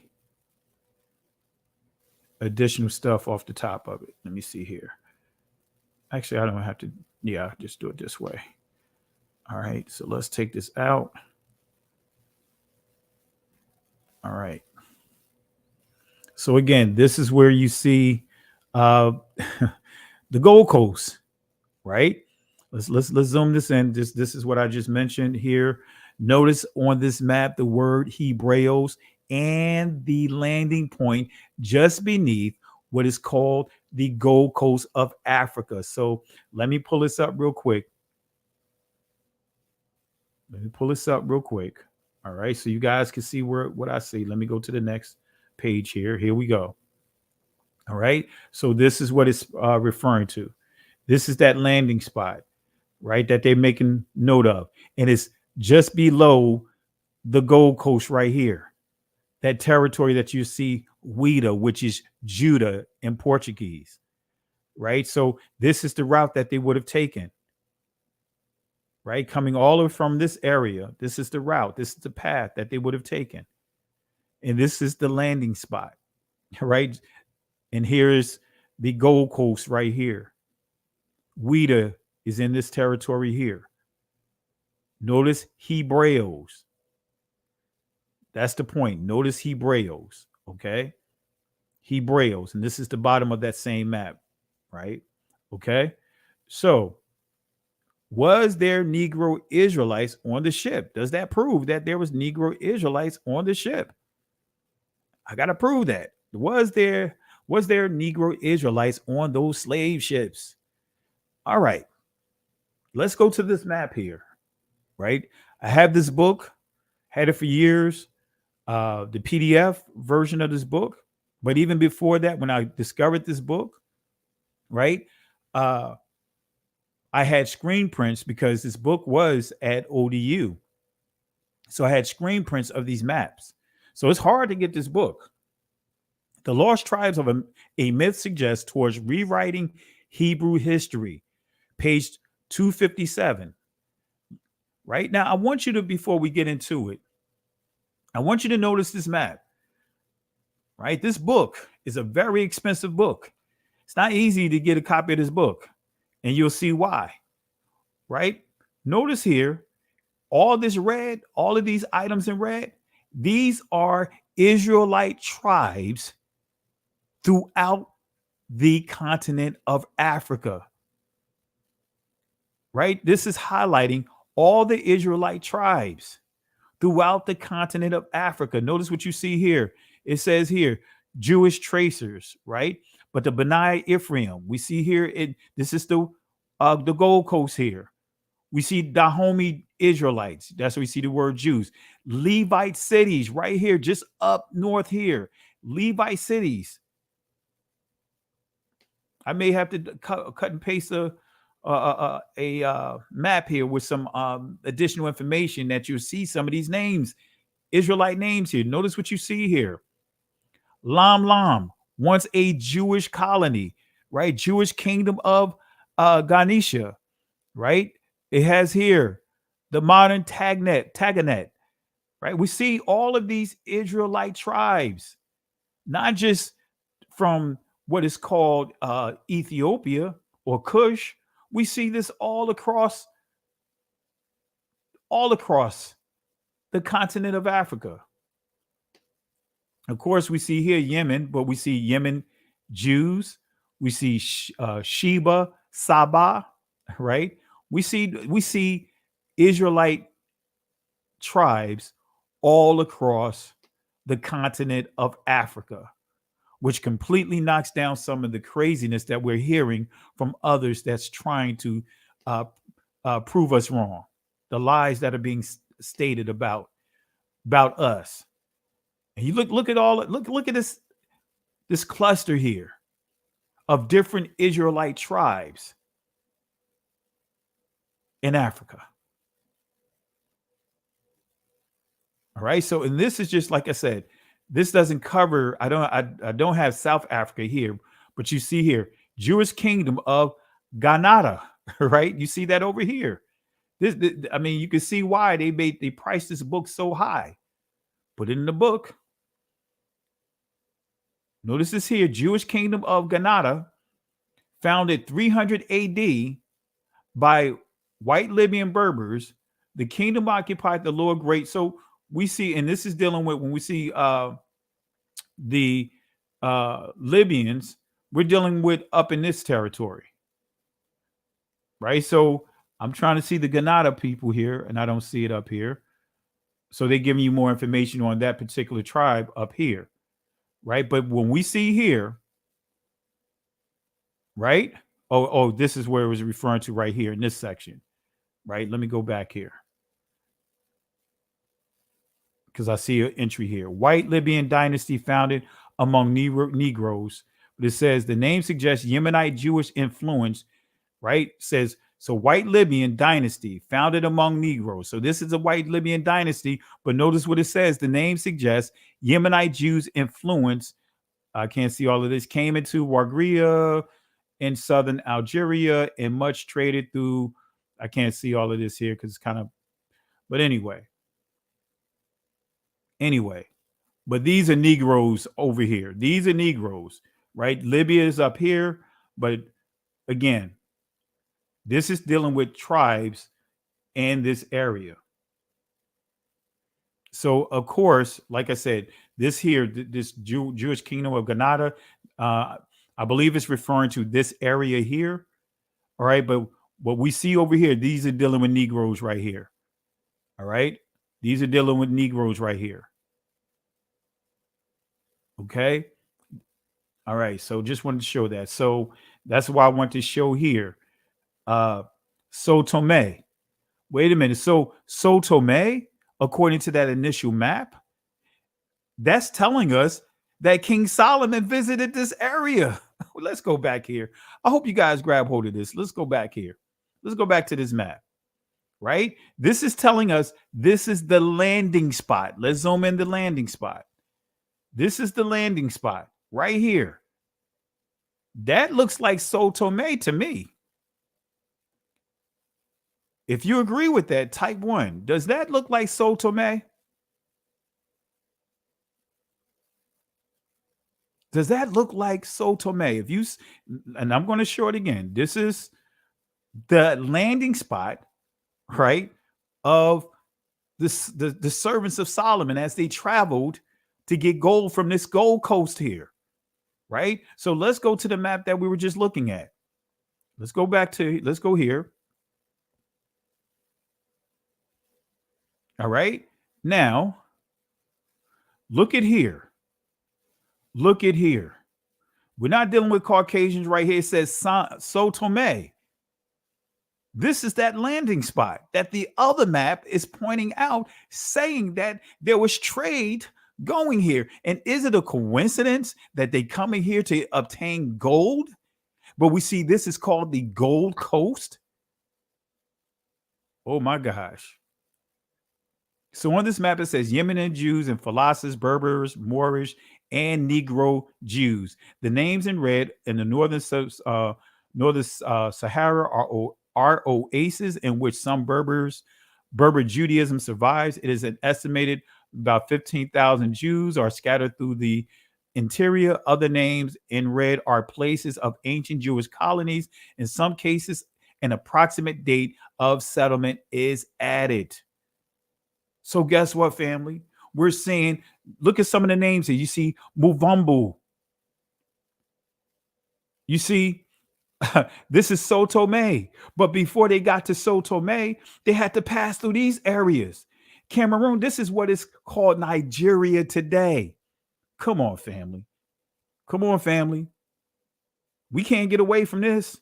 So that previous map is showing that King Solomon sent servants to go to the Gold Coast, right? To go to the Gold Coast, because you have to ask that question. How did they figure out how to go the Gold Coast? How did they figure out to go to the Gold Coast? When I say they, the Portuguese, how did they figure out to go to this particular area to get not just selling slaves, but precious minerals in this? How did they know this? But we see it on the maps.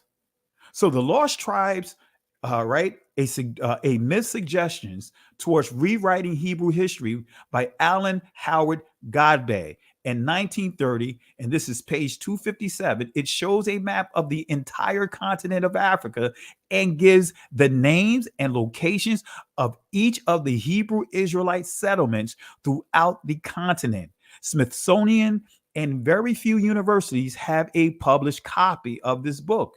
So there is a reason why this book, at this time when I did this presentation years ago, it was priced at $9,500. But yesterday when we was doing our Shabbat, pop-up Shabbat, some of the people looked it up on their phones and they said on Amazon currently the book is priced at almost $15,000.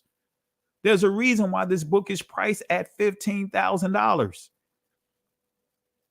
Trust me, if I had the extra resources, I would purchase it just because of the historical aspect of it. But I know my wife would not let me spend $15,000 on the book. So I had to have more than enough extra money to put aside towards this, because me, I would still get it. I would get it right now if I can get it okayed. But I understand why. There's a reason why this book is currently priced at $9,500. Come on, family. There's a reason why. So was there Negro Israelites on these slave ships? We got to answer this question, right? So let's go to this encyclopedia titled The Encyclopedia of the Diaspora. Some of you guys would say diaspora, either way. The Encyclopedia of the Diaspora by Yale University. Now, what was interesting about this here, and you see this is dealing with the scattering, right, of the Israelites, but really dealing with the Israelites going around the world. So it was interesting looking at this list here, right? And I zoomed it into this rip page effect. This is what you see up here. And it was interesting when I saw Ethiopian Jews, Israel, Afro-American Israel, Black Hebrews, still covered under what? Israel. That's what you see here. That's what you see here. You have Afro-Turks, so it's telling you that they look like us. Afro-Palestinians. So this is why you have to be careful, because there are Afro-Palestinians that look just like you and I, but you don't hear about them.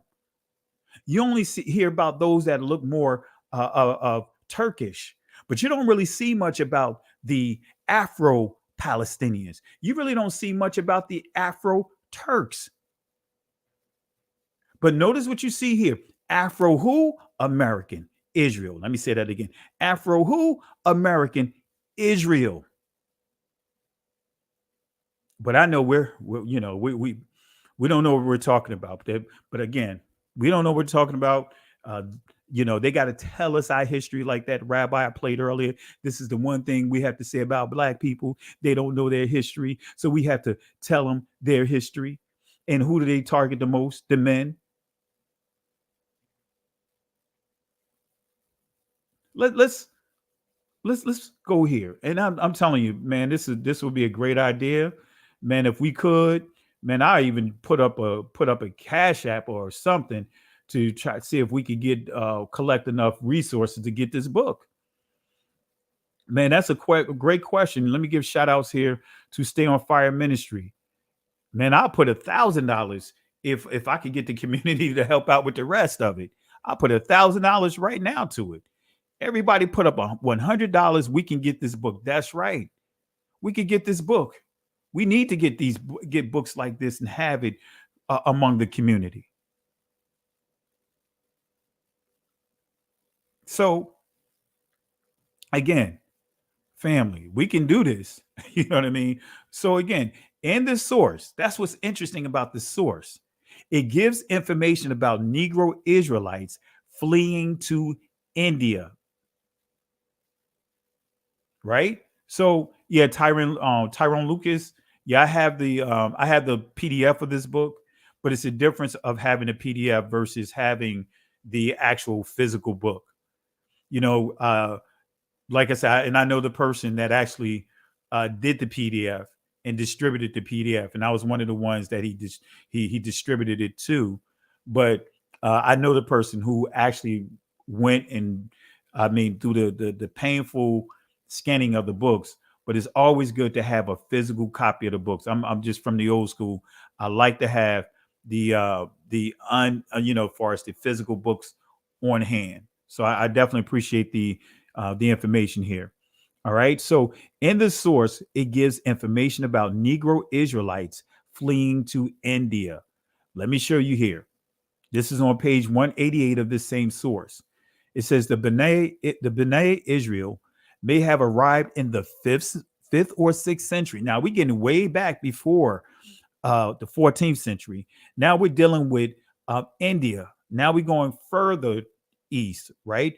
We're getting away from the west, right? But notice what it says here. The Bnei Israel may have arrived in the 5th or 6th century from Persia or the Middle East, joined by Jews who had come from Iberia after the exile. When the Portuguese Inquisition came to India, they fled south and established a new settlement in the 16th century and built the Paradisi Synagogue, right? So you see here, it's saying that in the 5th or 6th century, that there was a migration of Israelites going over to India. Notice what it says here, right? Because I'm going to break this thing down. Well, it's going to be self-explanatory here, but it says they were called the white Jews of Koken or Kakin, however you want to pronounce it. Now, it says while the original group who had darker skin were known as Black Jews. So this is telling you the original Israelites in the 6th century traveled to India, but later, right, as we see here, this is where we get into the 16th century. Later in the 16th century, these white Jews called the Koken, while the original group had been darker, were known as Black Jews. A favorable Dutch presence in Koken soon brought more Jewish merchants. Wait a minute. Remember, right? If we want to ask the question about the slave Israelites being on the slave ships, yes, they were. And I'm going to prove it. But guess what? The Jewish community, as we know them, they were the merchants. They were the ones that owned the ports, most of the ports. They were the ones that had it on lockdown. You know, when we get over to Brazil, when we get to South America, when we get to the Caribbeans, when we go north, when we deal with North America, when you understand the whole Princeton, that whole Ivy League schools, who founded those schools? So while the original group who had darker skin were known as Black Jews, notice what it says here. A favorable Dutch presence in Koken soon brought more Jewish merchants and settlers, and some moved north again. Non-Jews called them Saturday oil pressers because they made coconut oil. Let me see here. Oil lalo, casserole. But it says here, except on the Shabbat. But notice what it says here. As in Koken, white Bnei Israel distinguished themselves from Black ones, imitating the Hindu caste system. So it's saying these white Jews that arrived around the 14th century, 14th through 16th century, I believe it says make sure I get it correct. Yeah, 16th century, right? This is slavery, right, during this time. But as they arrived to this area, they began to distinguish themselves to make sure that there was a distinction from the dark melanated Israelites, and they imitated the caste system. In other words, began to suppress the dark melanated Israelites that went to this territory, that was there well before they got there. So they began to suppress them. They began to implement a caste system to where as though just like what we see here today, the institution of race that was created by Johann Blumenbach, the German. Okay, so and the footnotes here, and this is what I'm going to read from the footnotes, right? It says this. Paul Berman writes that it was sometimes believed that Palestinian skin tone was darker than that of the Israeli Jews, as if in pigmental confirmation of the proposed new link between Palestinians and African Americans. So making it clear that there were darker Palestinians, Afro-Palestinians that look just like us. And that's what this is saying here in the footnotes. All right. So was there Negro Israelites on the slave ships? Was there Negro Israelites on the slave ships? Was there Negro Israelites on those slave ships? Come on, family. Come on, fam. It's sources after sources after sources. Some of these short sources, I was reserving it for a video documentary that I'm getting ready to release pretty soon. But I just, hey, you know, I just wanted to at least put some of this stuff out here. Come on, family. But we get asked this question: were they on slave ships? This is a source: Black Jews, the religious challenge, or political versus religion. Now, this is going to deal more with religion. You're going to hear the term conversions and all this other stuff. Don't get shook by that. All right. But this article is proving that there was Black Jews or Israelites, Negro Israelites on those slave ships. Notice what it says. Were there Black slaves who were Jewish through religion, who maintained the faith of their ancestors after they had been forcibly transported to America? And this article is making the assumption, when you see our ancient brothers and sisters practicing Torah, that they had to be converts. And that's the furthest thing from the truth. But because we see sources here showing that, hey, they were scattered all through Africa practicing Torah well before. But this article is still a great article because it's showing that, guess what? On those slave ships, you had that would have been Negroes on those slave ships practicing Torah. Were there Black slaves who were Jewish through religion, who maintained the faith of their ancestors after they had been forcibly transported to America? Only through an analysis of the mythology of the Jewish African origins of the Black Hebrews will this become clear. The following are the major sources that need to be considered in such an analysis. So it says it gives four requirements, four things that they use to determine Israelites, right? They didn't have DNA, but notice what it says.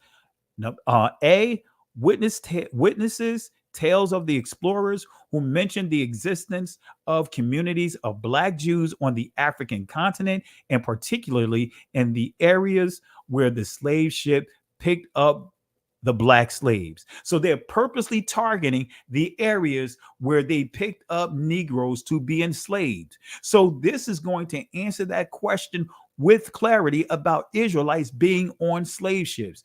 B, rights and customs, which have more or less explicit analogies with those of Judaism, right? Rights and customs, which have more or less. So it's saying some customs and rights going to have more and some less explicit analogies, more analogies with those of Judaism or less. Think about the Igbos, think about the Limba. But anyway, C, the semantics and the dialectology of some African societies reveal some features comparable with those of Judaism. D, the deductions and conclusions of anthropological and sociological work done in Africa. It is well known that in 1500 years before Islam, this is key, family. It is well known that 1500 years before Islam. So it says Islam, Judaism was present in Africa. So 1500 years before Islam. Islam came about in 560 to 570 AD. So it's saying 1500 years before Islam, right? Islam. So if we go 1500 years, this is going to take us right back to around 70 AD.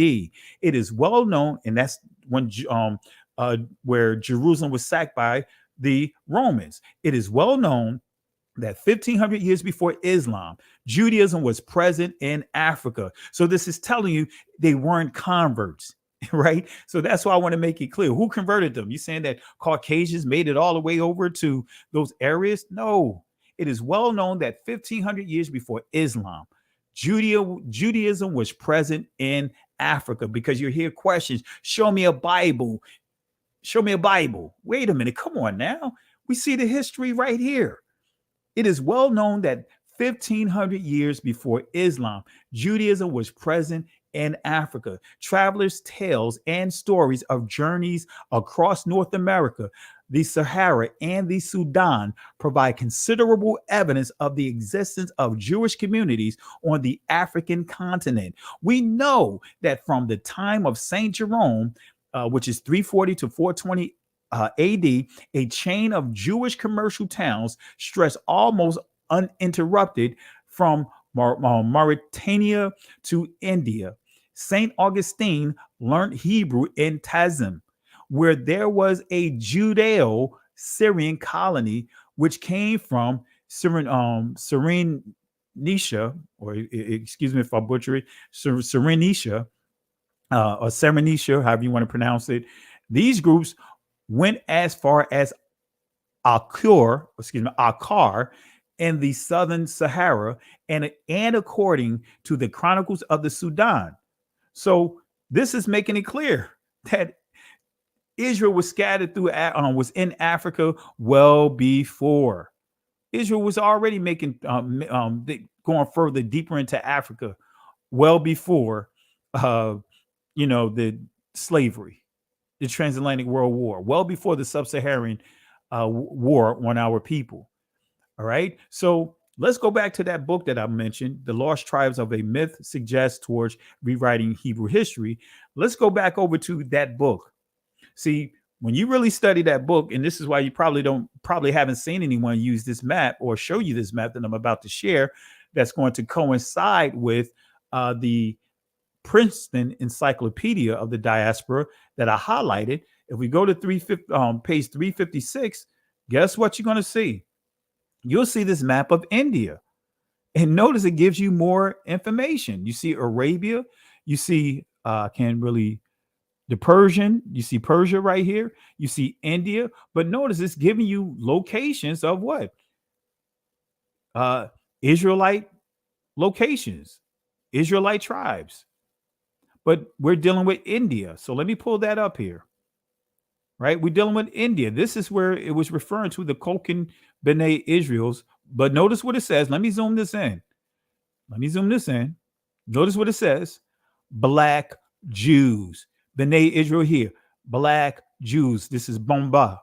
Right? Notice they're making it clear that you understand that there were there was dark melanated Israelites in these territories. Okay, that's why I want to make sure you guys see that. They're making it clear that these were not just simply the Jewish community as we know them today. So it's saying down here in Koken, it says originally, right? Oh, and look at here. I'm going to get to this in a second. But notice what it says here, right? I'm zooming it up a little more, right? This is saying that between the 5th and 6th century, the dark melanated B'nai Israelites, right, came to this territory between the 5th and 6th century. But then the Koken Jews came in the 16th century, much later. But notice what you see here, what we just covered about that map of Ophir. It says here, Ophir, right? It says Supara, Sophir, and it says Sophir, 1000 BC, right? So, and we see below that, right, in the same area, we see B'nai Israel, black Jews, black Israelites, dark melanated Israelites. Come on, family. The information is right in front of us. Come on, fam. It's right in front of us. It's right in front of us, family. So let's go back to that Black Jews article or source that I was reading. Let's see what else it says. It says in the 12th century, El Idrisi, the Andalusian geographer, I always say geographer for some reason, the Andalusian geographer also cited the Hebrew colony of Lam Lam. We saw that on the map, 200 miles from Timbuktu, and the existence of two Jewish towns on the Niger. That's what it's pronounced. I know some of you guys would say Niger, but that's not the proper pronunciation of this word.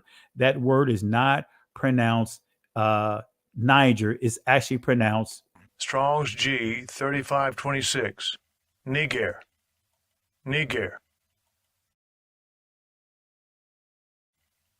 Strong's G 3526. Niger. We read it again. In the 12th century, El Idrisis, the Andalusian geographer, also cited the Hebrew colonies of Lam, located 200 miles from Timbuktu, and the existence of two Jewish towns on the Strong's G 3526. Niger. Niger. Strong's G 3526. Niger. Niger. Then, right? Then 1 century later, Haji and Agwati added this. There is a race of people in Togurt called Majaharia who are converted Jews. Their women speak Hebrew in order not to be understood. From this period onwards, there was a very significant Jewish influence throughout North Africa to such an extent that Dominican missionaries had to learn Hebrew and Arabic. Right? See, this is where we start getting into, like I said, the deception of that, because the map that I just shared with you completely obliterates this. This is trying to use this from a religious perspective. All right. So, but what about but notice what it says here. But what about the south of this margin of Sahara contacts?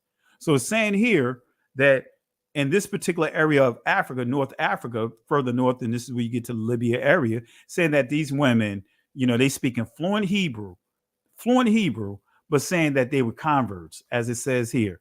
It says there are a race of people in Togurt called Majaharia. So it's saying this particular area here, saying these people here are converts, saying that their women speak Hebrew in order not to be understood. So this is telling you that they were very fluent in Hebrew. From this period onward, there was a very significant Jewish influence throughout North Africa to such an extent that Dominican missionaries had to learn Hebrew and Arabic. But what about the south? So it's saying, what about below that area? What about the south of this margin of Sahara contacts? In the reign of Sean II of Portugal, nearly 700 Jews were taken from their kin and deported to the island of Sao Tome. See, this is where you have to ask the question: how did they mysteriously figure out to deport these Israelites to Sao Tome? We shared it with the first map that I shared, connecting the dots. Nearly 700 Israelites. These are Negroes. That was also referred to as Black Portuguese, Negro Portuguese. Nearly 700 Israelites were taken from their kin and deported to the island of Sao Tome. On the west coast of Africa, this island is close to Nigeria, Cameroon, Gabon. Escaping from Sao Tome, the Jews immigrated to the coast of Angola between 1484 and 1499. They must have settled in several Portuguese colonies and over the centuries mixed with the indigenous Black population. Near Congo and Gabon in 1776, Black Jews called Bavumba or even Mavumbu, Mayamba, it says May or Mavumbu, lived on the coast of Luango by the river named the Rio Muni. It would seem that they have adopted Christianity at the same time as maintaining their Judaism. By 1847, David Livingstone discovered a group of educated Blacks living in the interior for some 200 years from the coast of Luango. These Blacks were called the Jews of Angola. And guess what? You can prove that they were on the slave ship. They had slaves from this area on the slave ships. So near the Congo and Gabon in 1776, Black Jews called Bavumba or even Mavambo, Mayamba, Me or Mavumbu, excuse me. So who are the Mavumbu? Well, let's go to another source. I've been teaching from this source for about 10 years, maybe a little longer than that. Africa and Its Inhabitants, Volume 2 by Elise Recluse. Let's see what he says. Page 143. Saracos, in other words, that's what you call today the Sonic people. The Jews of West Africa, but unlike them, are chiefly wholesale dealers. So he in this book, just in this chapter, we see the Saracos or the Sonic people identified as being Israelites, right? It says here, carrying on a large caravan trade between Sierra Leone and Timbuktu. And these are the people, these are the Sonic people. Let me zoom it in so you can see your relatives here. I know you guys can look here and see a relative or someone that looks, one of your relatives right now that looks like someone in this image, someone in this picture. Come on, family. You see that here? They look just like us.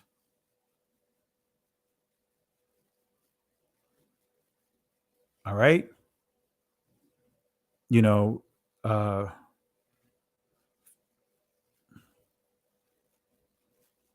Want to make sure we don't have any comments. I know, we can get upset about some of the things that we're seeing, but we don't want to put any colloquialism that's degrading on any level. And I understand the anger, but I wanted to just remove a comment that I don't even want to repeat because, family, let's be the example. Let's not look like the problem. Let's be the solution. Let's not be the reason why, or at least people point fingers over at us on why they're using certain people to try to discourage from embracing certain labels, such as being an Israelite. And so we know that there's certain groups in certain spaces that are using that they're using to promote or these bywords or make words into bywords, just so that way they can basically, in other words, in a nutshell, justify what they are doing. Let's not do it over here. Let's make sure that we're being very respectful, whether we agree or disagree, but let's not use colloquialism that's referring to any type of body parts. So I went on and just removed the comment. This is not blocking anyone, but I just don't want that comment in the chat because people are really, We Woke Now is under a microscope, and many spaces are trying any and everything they can to get this channel shut down, because I will not compromise with what I'm teaching. So I just want to encourage you guys, and the person that I removed comment, I didn't block you or remove you from the chat. I just put you on timeout. I didn't know that, when you remove a comment, it put you on timeout. Didn't know that portion of it, but I just went on and removed you. You were put on timeout for just a short period, but let's be respectful with our comments. All right, family, let's be the example, because there are some people that's going to watch this video that don't know, and they just, we just don't want the comment section to be out of order. I don't want it to be a bad reflection of what we're doing here. Amen. But anyway, on page 207, it says east of Great Popo begins the Dahomey territory, guarded by the important town of Glewe, known to Europeans by the various names of Fida, Hivada, Wida, Wida. Remember, Sao Tome, especially with that initial map that I shared, that is what a stopping port, a resting port for King Solomon and King Hiram servants, and he brought gold from this area. Go figure. But he goes on to say the old writers called it Judah. The old writers called it Judah, and its inhabitants were said to be Jews, while the neighboring river Alala, whose real name is Ephra, became the Euphrates. Okay. On page 410, notice what it says. It says, a part of the local trade is in the hands of the Mavumbas, a people of grave and solemn aspect with intelligent eyes, straight or aquiline noses, whose pronounced Semitic type has earned for them the Portuguese designation of Judeos Preton or Breton or Black Jews. They may certainly be regarded as of Jewish origin. If the statement be true, they are strict observers of Shabbat, abstaining even from all conversation on that day. So these people were honoring the true Shabbat and abstaining for conversation on that day.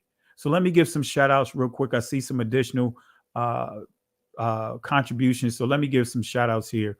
Have to hear, can wait here. I want to give a shout out to, and family, let's show some love for Be Concentrated. Thank you for the love and support tonight, family. Let's show some love for Be Concentrated. Also show some love for Rhonda Robinson for the super sticker. Really appreciate you as well. And also show some love for Nora Bain. Let's show her some love for the contributions that she shared tonight and all of them that shared tonight. Let's show some love for each one of them. And I'll go through the list of everyone again, but I'll start with Be Concentrated since they are the recent contributors. Be Concentrated. Let's show some love for Be Concentrated. Also, Rhonda. Let's show some love for Rhonda. And let's show some love for Nora Bain. Let's show these, show our family some love here. And also, again, want to give shout outs again for Sister Lizette, Carly Kimmons, Veronica Brown, Sherry Calhoun. And again, Be Concentrated, show some love. Be Concentrated for Yahweh, show some love. Quadash, can I see that there? It look like it's Quadash, right? That's dealing with being holy. Consecrated, excuse me. So let's show some love as well for Be Concentrated again. Rhonda Robinson, show some love. And again, for our sister here, Nora Bain, let's show some love for each one of them. Thank you guys for the contributions. Really thank you for the love and support. Really appreciate it. Really appreciate it. Thank you, family. Thank you, family. And your contributions is not taken lightly. So again, let's show them some love, family. All right. So we just identified, just in this source, we identified multiple Israelite tribes here. We saw here the Sonic people. As we go back here, we see the Sonic people here, right? We also identified in the Dahomey territory, right? We see a town named after Judah, or Yehowadah in the Israeli, Yahuda, right? We see here another group that's identified here, which is the Mavumbas, right? So that are being referred to as being Israelites. And they are referred to as Judeo-Praeton Black Jews. Okay, so the question that we have to ask too, language. We have to connect this to language. We have to connect this to language. Let's connect this to the language. All right. What was their language? Family, so many breadcrumbs here. This is how I was able to transliterate some of the pews down in Savannah, Georgia. These were the breadcrumbs. What is the meaning of Ladino? What is the meaning of Ladino? What is the meaning of Ladino? Well, let's go to cultural and historical geography of Southwest Guatemala, page 12 and 13. And this is what we're reading here. But I really want to focus on entry number 3. Right? Let's go to entry number 3 because it says here, though the etymology of the word Ladino is obscure and somewhat confusing, the definition given by Valquez de la Cadena, right? Dictionary 1868 edition. But let's go to entry number 3 because we see here versed in an idiom, speaking various languages fluently. But I really want to go to entry number 3. Negro Ladino, a Negro who speaks Spanish so as to be understood. All but the third meaning were given also in the dictionary of the Spanish Royal Academy, 1791. So you see that there were what? Back here, there was even attempts to what? Remove this portion out of history. Negro Ladinos, because then you're getting into the language called Solatreo. When you understand Solatreo, which is the cursive script, when we're dealing with what's this Ladino, because we know that in Solatreo, that's the cursive print, and then you also have the regular print. But this is a Hebrew language, like a Spanish version of Hebrew writings. Okay, and that's what you see on the very first pew of Savannah, Georgia, that we broke down. And matter of fact, this is what you see on the intro. I'll play just the intro real quick, and then we'll flip back over and give clarity here. So let me show you the intro. You guys remember this intro, this We Woke Now intro. This is what you see. I play it on every intro of every live we do. This is what you see. This is Ladino that I transliterate over to. It's saying Israel's time, Israel's day, on that very first pew. Here we go. The lion won't sleep tonight, 'cause we woke now, and we woke now. I said the lion won't sleep tonight,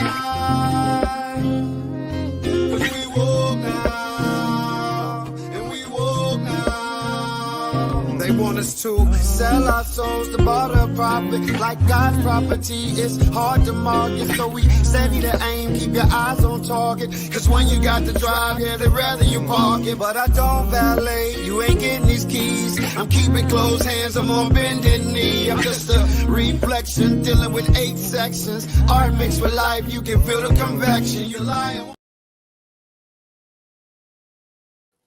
So that's what's on the pews, especially that first pew. It's Yisrael Yam, right? That's how it would be pronounced in Ladino, right? It's Israel's time.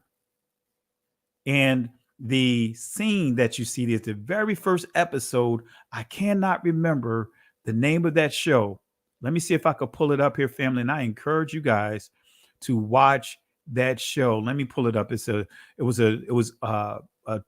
had 2 seasons and it got canceled before its 3rd season, and was on Oprah Winfrey's original channel, as far as on her original network. I think it was, I can't think of the name of it, but excuse me for being brain dead right now.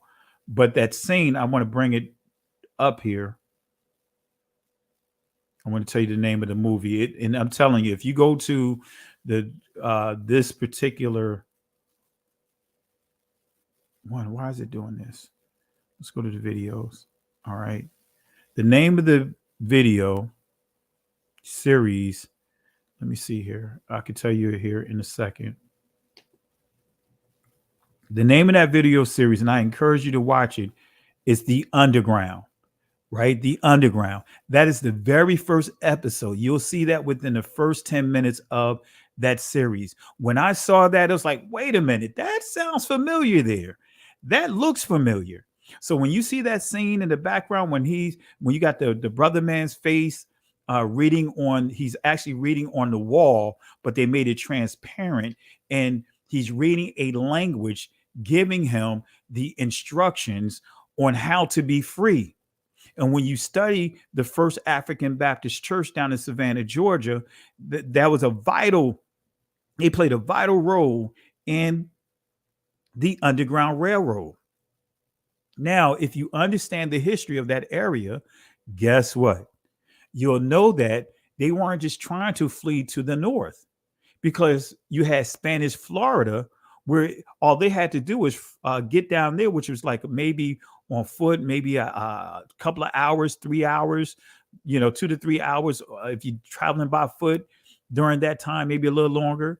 But guess what? Once they crossed that barrier, crossed those swamps out there, that was Spanish Florida. They were free. So in that scene, you have someone sharing that map to him and told him that he wrote it on the wall. And so here it is. He's reading the wall, and I'll share it again. And so what I did was I took that scene and I took the words, the writings that are on the pews in Savannah, Georgia, and I just made it so that way it was, connected the dots from there, because that's exactly the feelings that each and every one of you will get when you go down there. You'll be like, man, you're going to feel exactly that feeling that he has in that scene. So I'll play it one more time and I'll close out when we get ready to close out with this again. But this is what the lion won't sleep tonight. 'Cause we woke now, and we woke now. I said the lion won't sleep tonight.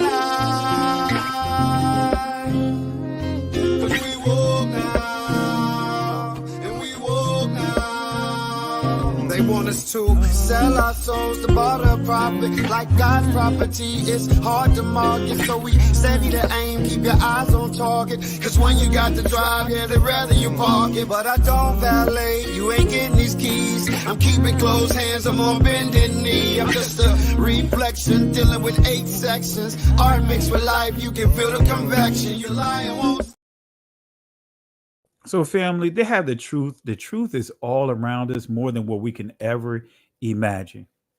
More than what we ever can imagine. And I know I'm going a lot longer than what I normally go. I normally have a 2-hour threshold, but I'll go a little longer because I want to close out this thought here. But I definitely want to share with you the significance of what I am presenting to you. Negro Ladino, a Negro who speaks Spanish so as to be understood. All but the third meaning were given also in the dictionary of the Spanish Royal Academy in 1791 edition. So who are these Hebrews speaking? These Hebrews and Spanish speaking Negroes. Who are these Hebrews and Spanish speaking Negroes? So let's answer this question. I want to take a little bit out of the source that I have by asking the question, what can Brown do for you? Now, I'm playing on the word, the UPS commercial. So before I play this, I'll go through this, touch on this source a little. This book that I'm going to make reference to comes from this particular person here, right? I had this book for years, when I taught, was teaching on the Spanish Inquisition. And that's why I'm a little surprised by some of the things that I saw about him teaching in terms of this clip that I'm going to play for you. But nevertheless, I'm still going to use this source to show that, hey, he's confirming some of the atrocities of the Spanish Inquisition. And I'm going to use that to further confirm and prove a point here. So let's go ahead and play this video from this particular individual who is the author of this book. And this really gives you some great information out of it. But here it is. So a little over 1,000 years ago, as Jewish people scattered around the world had now emigrated in Europe and now were living in the Rhineland in Germany, they looked at the name Gomer in Genesis 10, and they connected Gomer with Germany. So they took on the identity of the name Ashkenaz. It has nothing to do with Ashkenaz in the Bible, which is a descendant of Japhet. It's just a name that was taken. Okay, it's that simple. Just like my last name Brown doesn't refer to the color of my skin or anything else. It was shortened from a Russian name when my grandfather came over at Ellis Island. The name got shortened to Brown. It's just a name. That's all it is. So the idea that Ashkenazi Jews are descended from Japhet is a myth. 100% false. Now you see Dr. Brown said a bunch of contradictions there, right? You see how anyway, that's a whole nother discussion. I know Dante has been dealing with that. We dealt with that a little, and I was going to deal with it some, more of that over the weekend. I may do it this upcoming weekend, but saying that they're not Ashkenazi, but they took the identity of the Ashkenazi. That's what he's saying in the video. That's a whole nother discussion. But let's see what his book here says. This is Our Hands Are Stained with Blood by Michael Brown, Dr. Michael Brown. And notice what it says inside this particular chapter. This is in chapter 8 of this book. dealing with the Inquisition, the Spanish Inquisition. It says this: all this is common knowledge, but how many of us know that there was one particular heresy the Spanish Inquisition sought to uncover and destroy, right? So understand this here. He's giving you some information, some detailed information about the Spanish Inquisition, which we know that when we deal with the Spanish Inquisition, that's us, right? And we'll show some additional sources shortly. Let me read it again. All this is common knowledge, but how many of us know that there was one particular heresy the Spanish Inquisition sought to uncover and destroy? There was a witch hunt against baptized Jews. We know we're dealing with Israelites who maintain any vestige of Jewishness. These Catholic Jews, called Marranos, Conversos, or New Christians. Those are some interesting terms, right? But the key is Marranos and Conversos when you look up and go to the origins of those words. So it goes on to say, violently forced to convert in the first place, were carefully watched to see if they were practicing heresy.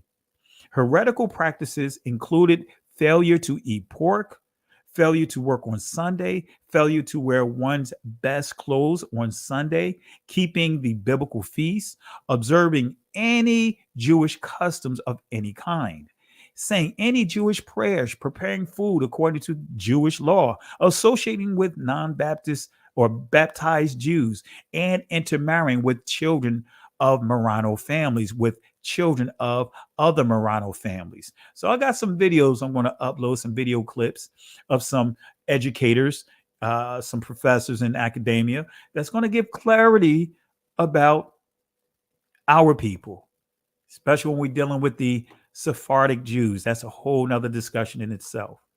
But anyway, baptized Jews who wavered but then wanted to be reconciled to the church were subjected to an act of penance called the vergüenza, in other words, shame. They were paraded through the streets, men and women alike, bareheaded, barefooted, and naked to the waist. So this is giving some examples of just how our ancestors, what they had to go through, and being forced to convert to a religion. We're still dealing with this today from a spiritual aspect. You still see this same playbook. They were being forced to eat pork. They were being forced to dishonor the Shabbat, forced to wear clothing that's not part of their original garments, their heritage. And this is the playbook when you read the Maccabees. That's why I understand now why the Maccabees, the Apocrypha, is not included in these modern versions, because I really believe if people that are truly seeking the truth, regardless of whether they're blood descended or non-descendants of Israel, when they read the Maccabees and they see all the things, the atrocities inside the Maccabees, that'll make them think again about what? Eating pork, eating swine, food sacrificed to the gods and goddesses of these other cultures, these people that actually hijacked our identity. So he's making it clear that they were forced to convert, were subjected to an act of penance called the vergüenza. So what is the act of penance called the vergüenza? So let's go to this Catholic doctrine, or let's go to this Catholic literature. So this is Catholicism, the doctrines of the Catholics. This is not the doctrines of the Hebrews. This is not Hebrew Israelism, because the Hebrew Israelites did not teach this. But we're going to see how the Catholic Church, Catholicism, which you get Catholicism, they are going to take a passage of the prodigal son and twist it to justify their religious system and committing these heinous acts on our people, right? So let's go here, right? Section 5, the many forms of penance in Christian life, right? So this is the Roman Catholic Church. This is the Christianity, because they were meshed together up until you start seeing the Reformation movement, where you see around the 16th century, where there began to be a separation based upon the what you call it, the I can't think of the term right now. The letter of indulgence, what was all about money. So let's go to go to the section 5 that this is referring to, right?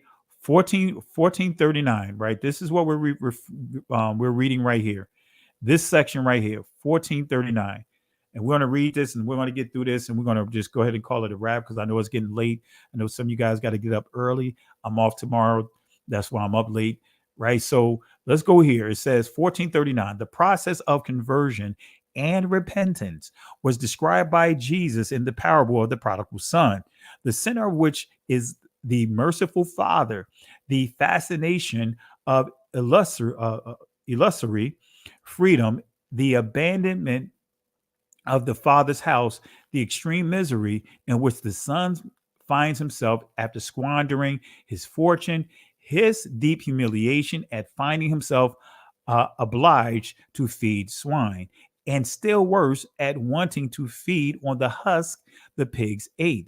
His reflection on all he has lost, his repentance and decision to declare himself guilty before the Father, the journey back, the Father's generous welcome, the Father's joy, all these are characteristics of the process of conversion.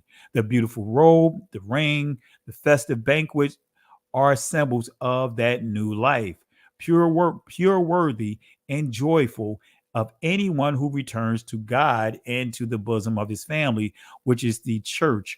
Only the heart of Christ, who knows the depths of his Father's love, could reveal to us the abyss of his mercy in so simple and beautiful a way. So this is the process of conversion. They subjected our ancestors to all of these heinous crimes, perversions, the wickedness, but they're using the story of the prodigal son to justify that, making them eat swine because the saying that this was a process of the son converting back.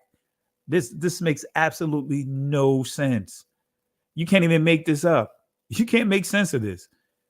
But they were forcing Israelites, just like the Greeks' playbook during the Maccabees, being led by Antiochus, swine, forcing the people to eat swine and other things. All right. The process of conversion and repentance is supposedly based on Luke chapter 15, verse 15 and 16. Let's read it real quick. And he went and joined himself to a citizens of that country, and he sent him into his fields to feed swine.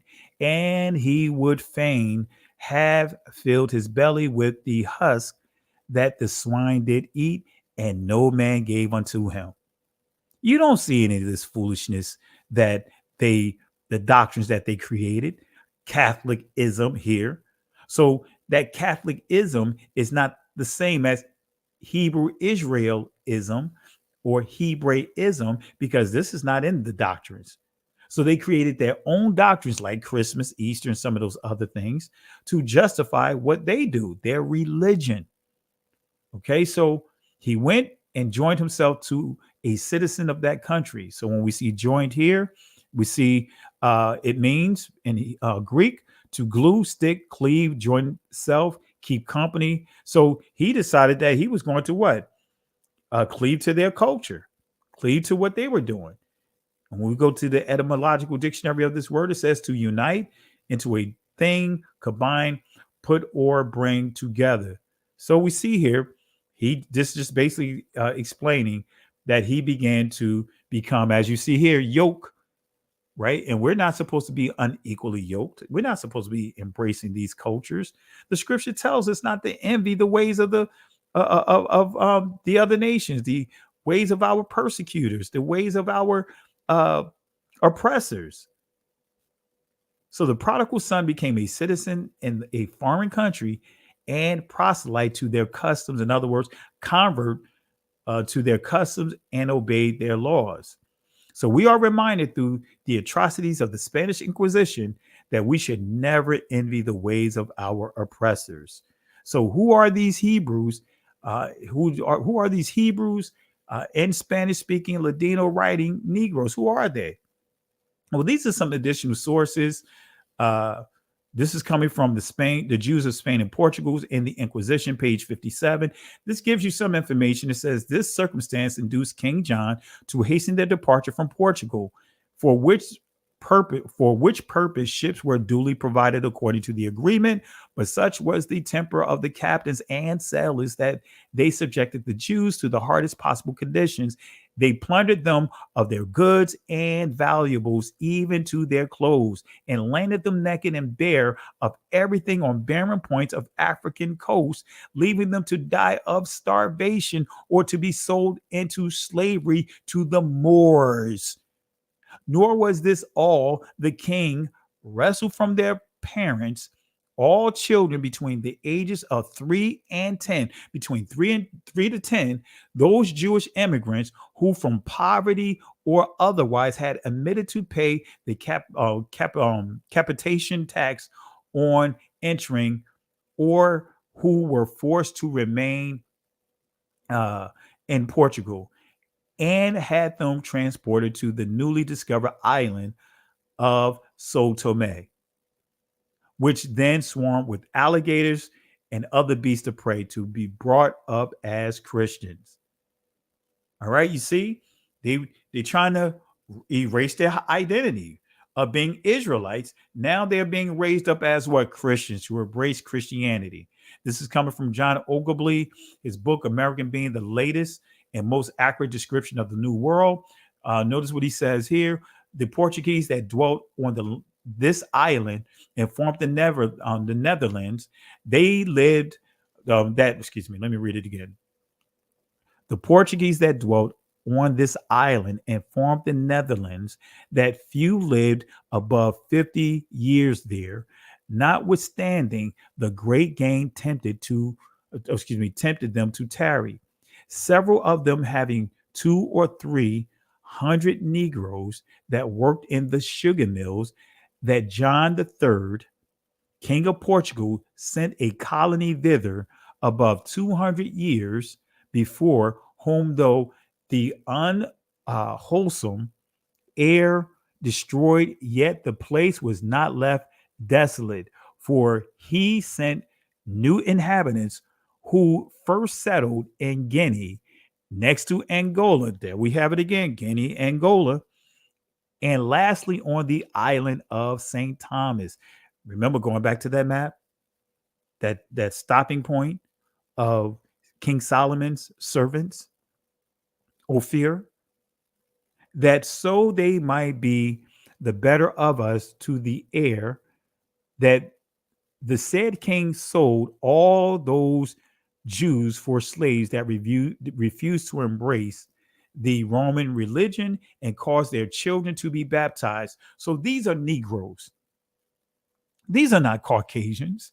These are Negroes who were enslaved and sold, right? Sent to Sao Tome and other territories. All right. This is coming from Critical Review, or Annals of, I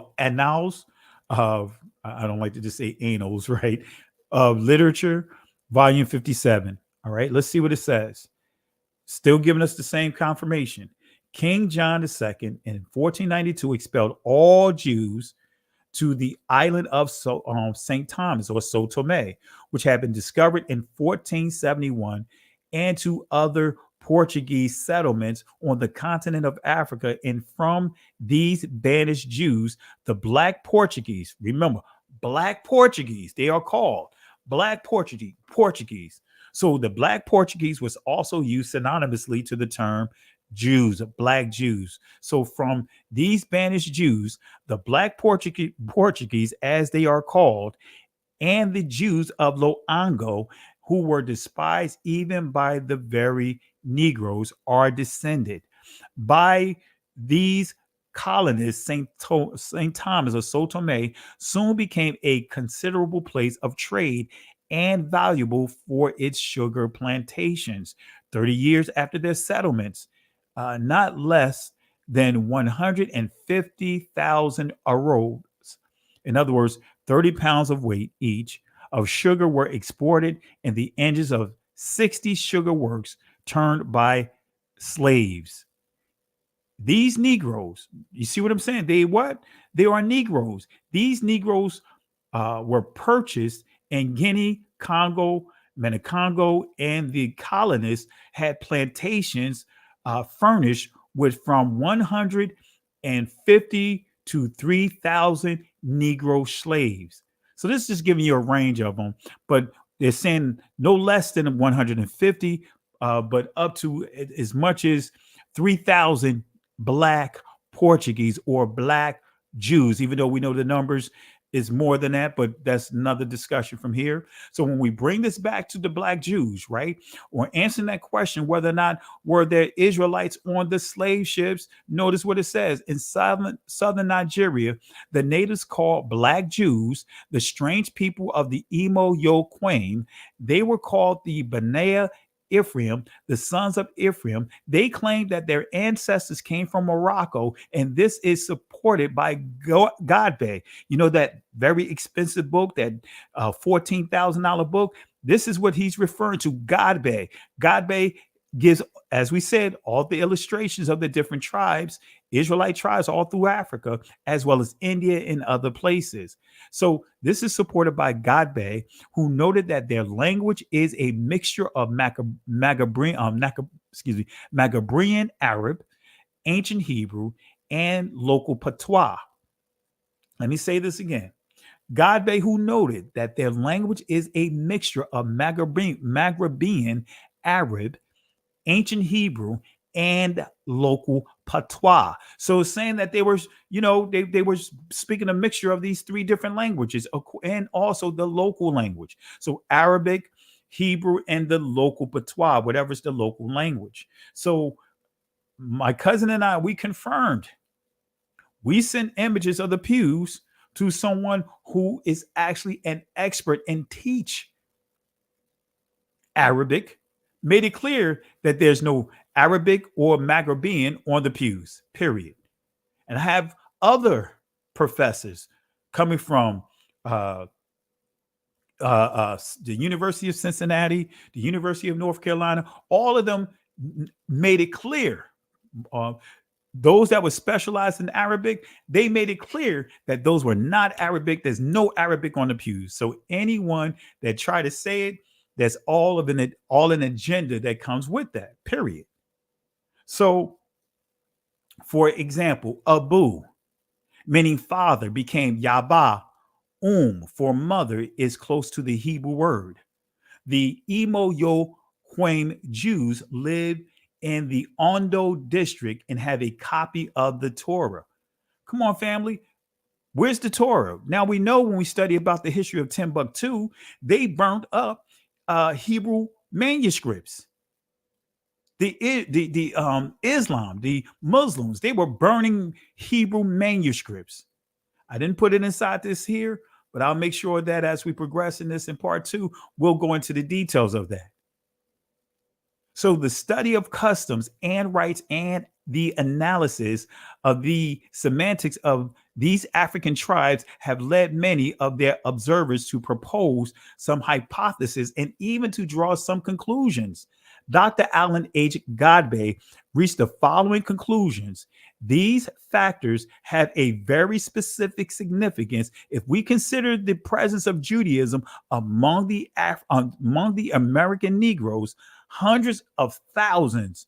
It didn't say a small number. Hundreds of thousands of slaves were transported to America from West Africa during the trade. So telling us during slavery, hundreds of thousands of slaves. Now, according to the estimates, just not dealing with South America, they say that they estimate about anywhere from 500,000 to 2 million. 500,000 to 1 million slaves coming directly here. And the rest from there is breeding of slaves, the population. But one way or the other, let's just say if we go with that number, 500,000. to 1 million. Here it says hundreds of thousands. So that's telling you a great number of those Israelites coming to this country, coming to America, not dealing with South America, coming to this country. They were Israelites. They were on those slave ships, hundreds of thousands of them on the slave ships. So as it says here, hundreds of thousands of slaves were transported to America from West Africa during the trade, which started some 400 years ago, which traces of Judaism still remain among the Negroes of West Africa at that period. That's what it says here. This is the question. What traces of Judaism still remain among the Negroes of West Africa at that period? But notice what he says here. To the extent that they were persecuted, they were more likely than other Negroes to be seized during wars and sold as slaves. So it's saying if they even caught a glimpse of them holding on to their heritage of practicing Torah, they were more than likely sold as slaves.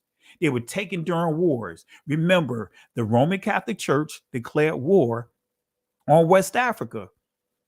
When you study this history of the church, Slavery in the Catholic Church, the book that I make reference to, it is virtually certain that many part Jewish Negroes were among those sent as slaves to America. How many of them would have been able to conserve some Jewish customs is another question. Remember, there were between 3 to 10 that was being captured. This conclusion put forward by Godbey, which argues for the existence of a more or less recurrent Judaism in West Africa in the same places as from which the Negroes were taken, is shared by others such as Maurice Delafosse, but most significantly, it has been adopted a class of educated Black Americans as a key argument to demonstrate that the Jewish religion is the traditional religion of Africans brought in slavery to the American continent, making it clear that there were Negro Israelites. That was the primary focus, saying here that they were practicing Torah. Says that the Jewish religion, or I don't like to say that, but just for the sake of this article, Jewish religion is the traditional religion of Africans brought in slavery to the American continent. So again, it is virtually certain that many part Jewish Negroes, Israelites, were among those sent as slaves to America. How many of them would have been able to conserve some Jewish customs? How many of them would have been able to conserve some Jewish customs or holding on to the Torah? And one other source, and I'm going to put more of this source when we do part 2. This is an interesting source because this source says the parishioners, this is dealing with the Portuguese Negroes, the parishioners consisted, right? This is Old English, so excuse me if I'm butchering it.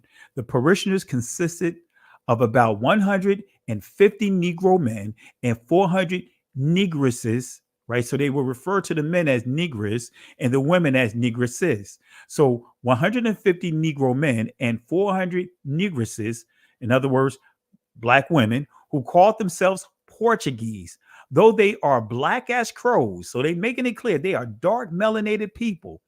The Seir Bray, excuse me if I butcher this name, saw at Bisoa a white negress born of Black parents. So they're saying, wait a minute, they saying white negress. They saying basically an albino who, being married to a Black, had children as Black as her husband.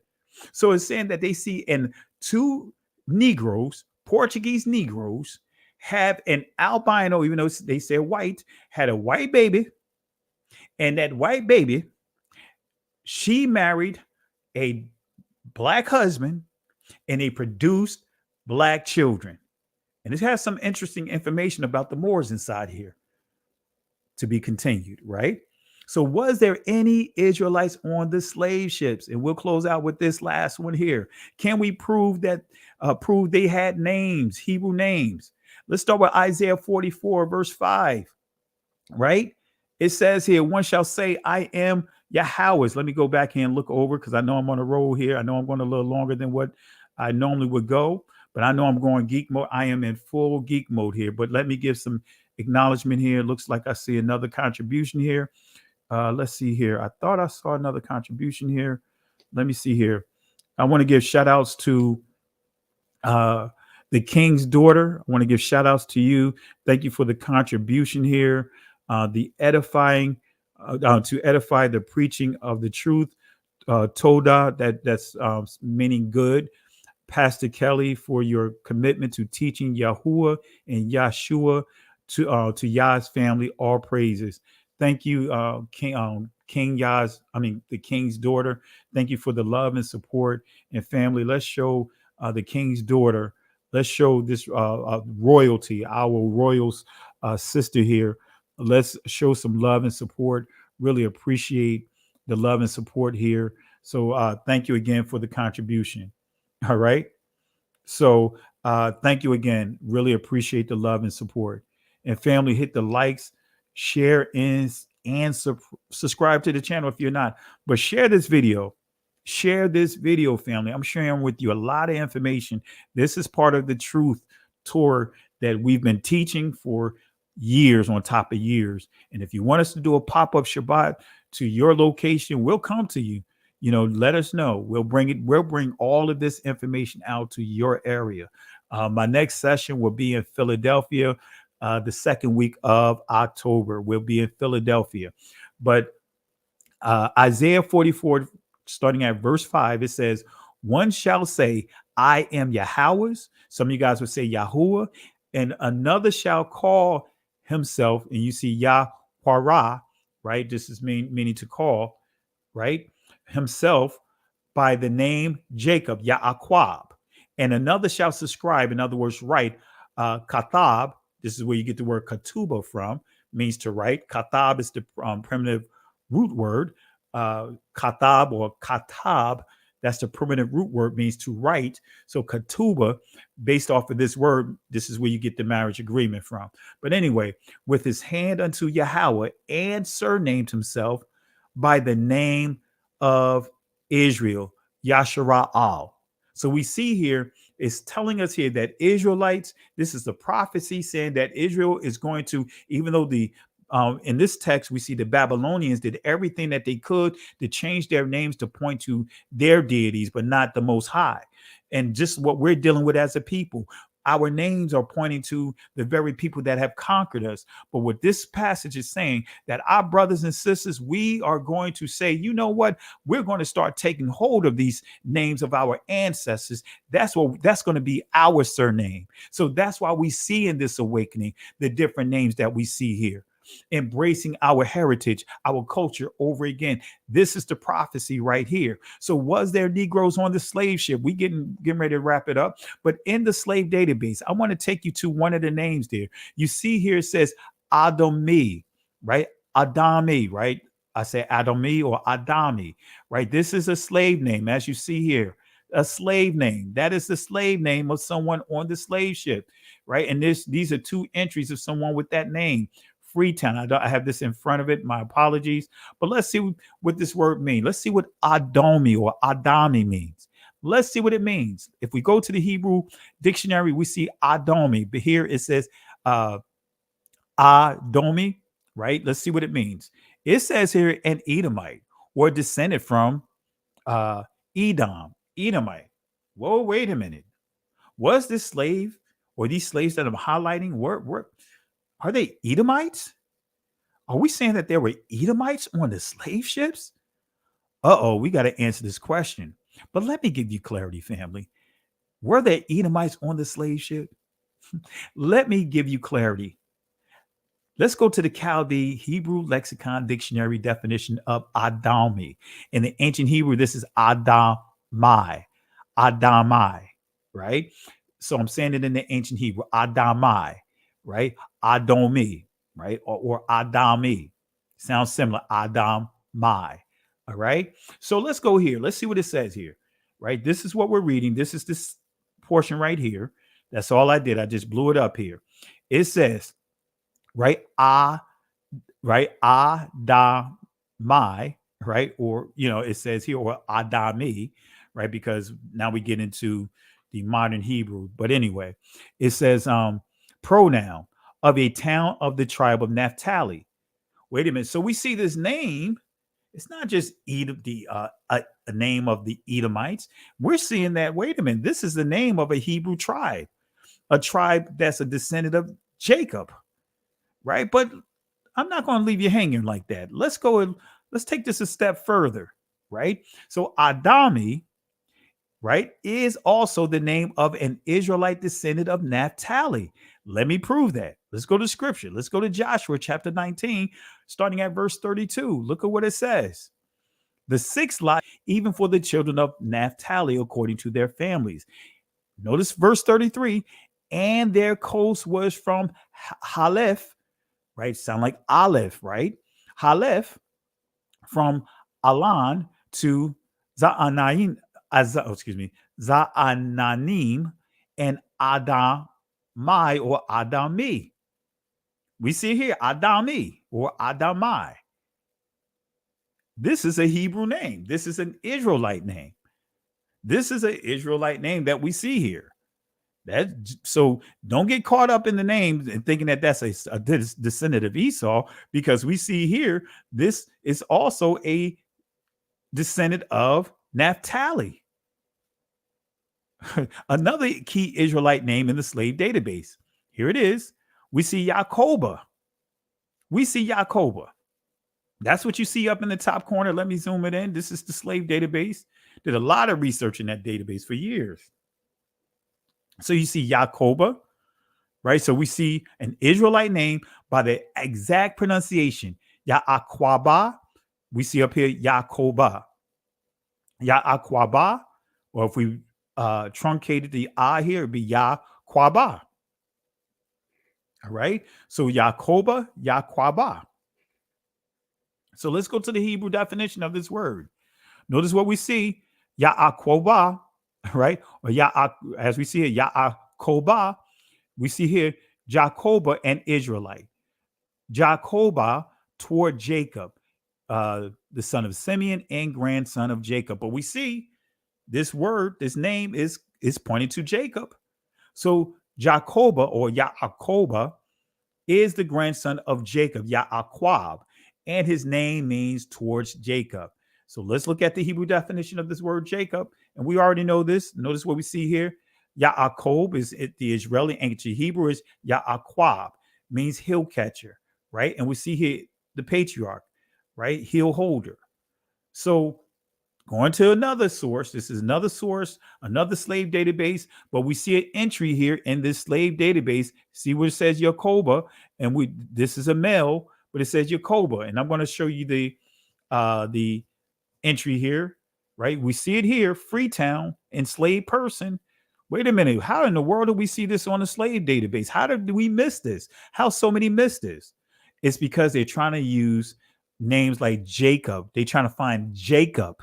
They're trying to find those type of names when we actually see this is Hebrew. This is a Hebrew pronunciation. No matter how you spell it, regardless of whether you use ancient or whatever, this is a Hebrew name. And notice where it says where the place of this person is from. Wida, Hivada, this area. Notice that. Well, come on, family. We're knocking down all these lies here. So here's another famous Israelite name, Jacob, another Israelite name who his name was Jacob, who was on the slave ship. Let me show you this again. A famous Israelite name whose name was Jacob, right? Jacob was on this slave ship. Let me show you here. This is a famous Igbo Israelite, excuse the typo there, by the name of Equiana Olaudah Equiana. The interesting narrative and other writings on page 45. This is coming from his own words. It's his own testimony. While I was on board this ship, my captain and master named me Gustavus Vasa. I, at the time, began to understand him a little and refused to be called so, and told him as well as I could that I would be called Jacob. Let me read it again. While I was on board this ship, my captain, my master, named me Gustavus Vasa. I at that time began to understand him a little and refused to be called so, and told him as well as I could that I would be called Jacob. Thus, where you get the Kuta Kente scene from. But he said I should not, and still called me Gustavus. And when I refused to answer to my new name, which at first I did, it gained me many a cuff. So at length I submitted, and by which I have been known ever since. So here it is, Olaudah Equiana. He's making it clear that, hey, he will not be called Gustavus, right? As we see here, he will not be called Gustavus Vasa, and told his master, told this oppressor to call him Jacob. And where are they? They are on the slave ship. And I believe he settled down. He spent the remainder of his life in, I believe it was North Carolina. So slaves on a slave ship, right? So Equiana was an Israelite slave on the slave ships who was from the Igbo tribe. And he made it clear. And who are the Igbos as we wrap up? What do the Israelis say about the Negro Israelites? Let me give you a famous Israeli Ashkenazi Jew, his testimony on the Igbos. This is coming from the Jewish Almanac by Rains, Carl Siegel, Richard, that source I shared earlier, page 494. And notice what you see here. This is telling you Henry Alfred Kissinger, he was an Ashkenazi Jewish person. And I'm not throwing any insults to anyone, but just making it clear that he was Ashkenazi Jew. He was an Ashkenazi Jew in the third highest position in this country at that time, Secretary of State. He said here, and he was for Richard Nixon, U.S. Secretary of State under President Nixon and Ford, right? So notice what he says here in his memorandum in 1969, right? Notice what he says here, 1969 to 1972. The Igbos are the wandering Jews of West Africa, gifted, aggressive, westernized, at best envied and resented. We'll stop right here. See, family, I gave you nothing but sources. We just proved that there were Israelites on those slave ships, more than what we can ever imagine. And guess what? There's a reason why you have this inside your DNA. Don't let anyone tell you anything different. Let's stop these lies and stand firmly on this truth. And I gave you more than enough information. Don't get caught up in the craftiness of those that are operating with the spirit of that fourth beast, that is the spirit of manipulation. Don't get discouraged. Don't start denouncing, calling yourself an Israelite or calling yourself a Hebrew Israelite because you see the negativity that is out there. The Messiah said, you deny me, I'm going to deny you. You know what I mean? I'm not going to deny my heritage. I'm not going to denounce who I am, regardless of the slanderous attacks that I had to be subjected to. You know what? If I'm going to change, then guess what? I done caved in. Man, I went through all of this for nothing. No, I'm going to still declare that I am a Hebrew Israelite. I'm not changing that for no one. I am a follower of the way. The Messiah is the way. He said he is the way, the truth, and the light. Right? So I follow the way. I am a follower of the way. I believe in the Father. I believe in the Son. I believe in the Spirit of Yah, which we refer to as the Holy Spirit. But in ancient Hebrew, you'll see Rawak Yahweh. And some of you guys would say Ruach Yahuwah, but it's still the same. That is the name of the Holy Spirit. It's not just some generic term of saying Holy Spirit or Holy Ghost. No, he's not a ghost. He's not dead. He's a living. That's why Yahweh means he exists. So we're not going to refer to him as a Holy Ghost. No, he exists. He lives. He's alive and dwelling among us right now. His spirit right now. Now, if we in sin and if we don't repent, then his spirit will leave us. But I want to make it clear, family. I gave you more than enough information. This is the longest live I've done. And man, I can't remember the last time I did a live like this. So hit the like, subscribe to the channel.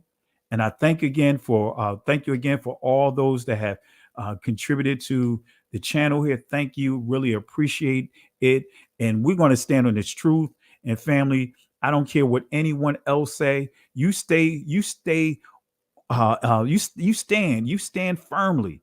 Don't get distracted with all the craziness, the inside fighting and the outside fight. No, you stand your guard.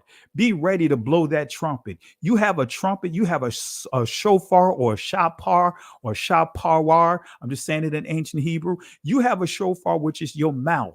And if you understand that shout, we're supposed to come together on the feast, the blowing of the trumpets to do what? Let out a shout. Let out our war cry. That's what a shout means. It's a war cry, but also it's a sound of celebration and praise. So during this time, to drown out the battle cries of the opposite, the adversary, the opposition, they made their war cry, but let's make our war cry that will tear down these walls, that will tear down these barriers, that would tear down these agendas and expose everyone that's trying to sabotage this awakening.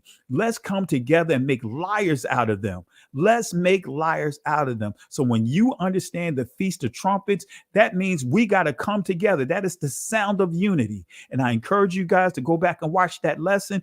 Don't be discouraged. Don't let anyone tell you any different. Don't be discouraged of your heritage. You are the people of the book. You are the followers of the way. You are the ones that the Most High said that the Most High Son made it clear that he was sent to do what? Bring salvation to his people that are lost. Don't let anyone tell you anything different. If they're telling you anything different, if they're teaching you anything different, do like the Messiah said in Matthew chapter 24, run from them. Flee from them. Get away from those strongholds. They are nothing but people that are being destructive. They have an agenda and they want to further pull us away from this truth. With that being said, in the words of the Most High given to Moses in Exodus chapter 14, verse 13 and 14. He said to him, to Moses, to give these words to the children of Israel because they was getting discouraged.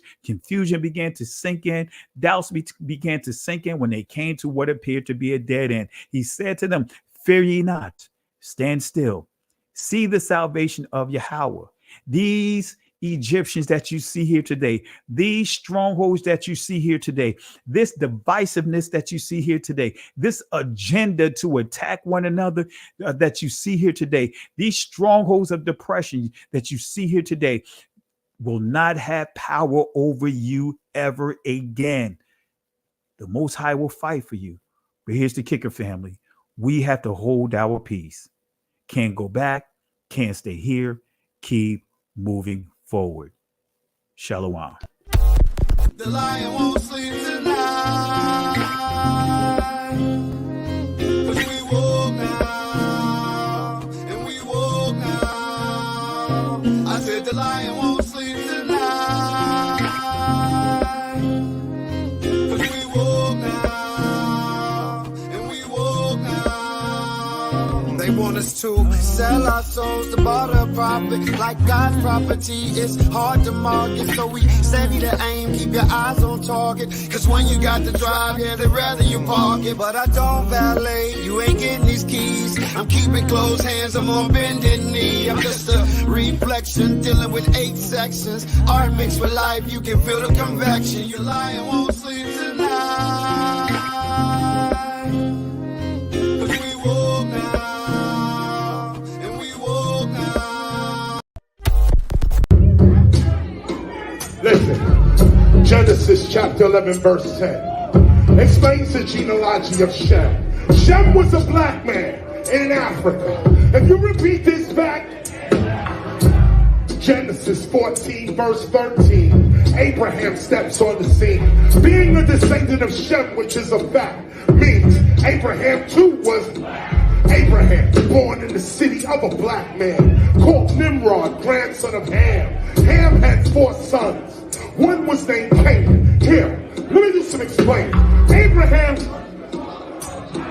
Isaac was Jacob had 12 sons, for real, and these were the children of Israel. According to Genesis chapter 10, these were chapter 10.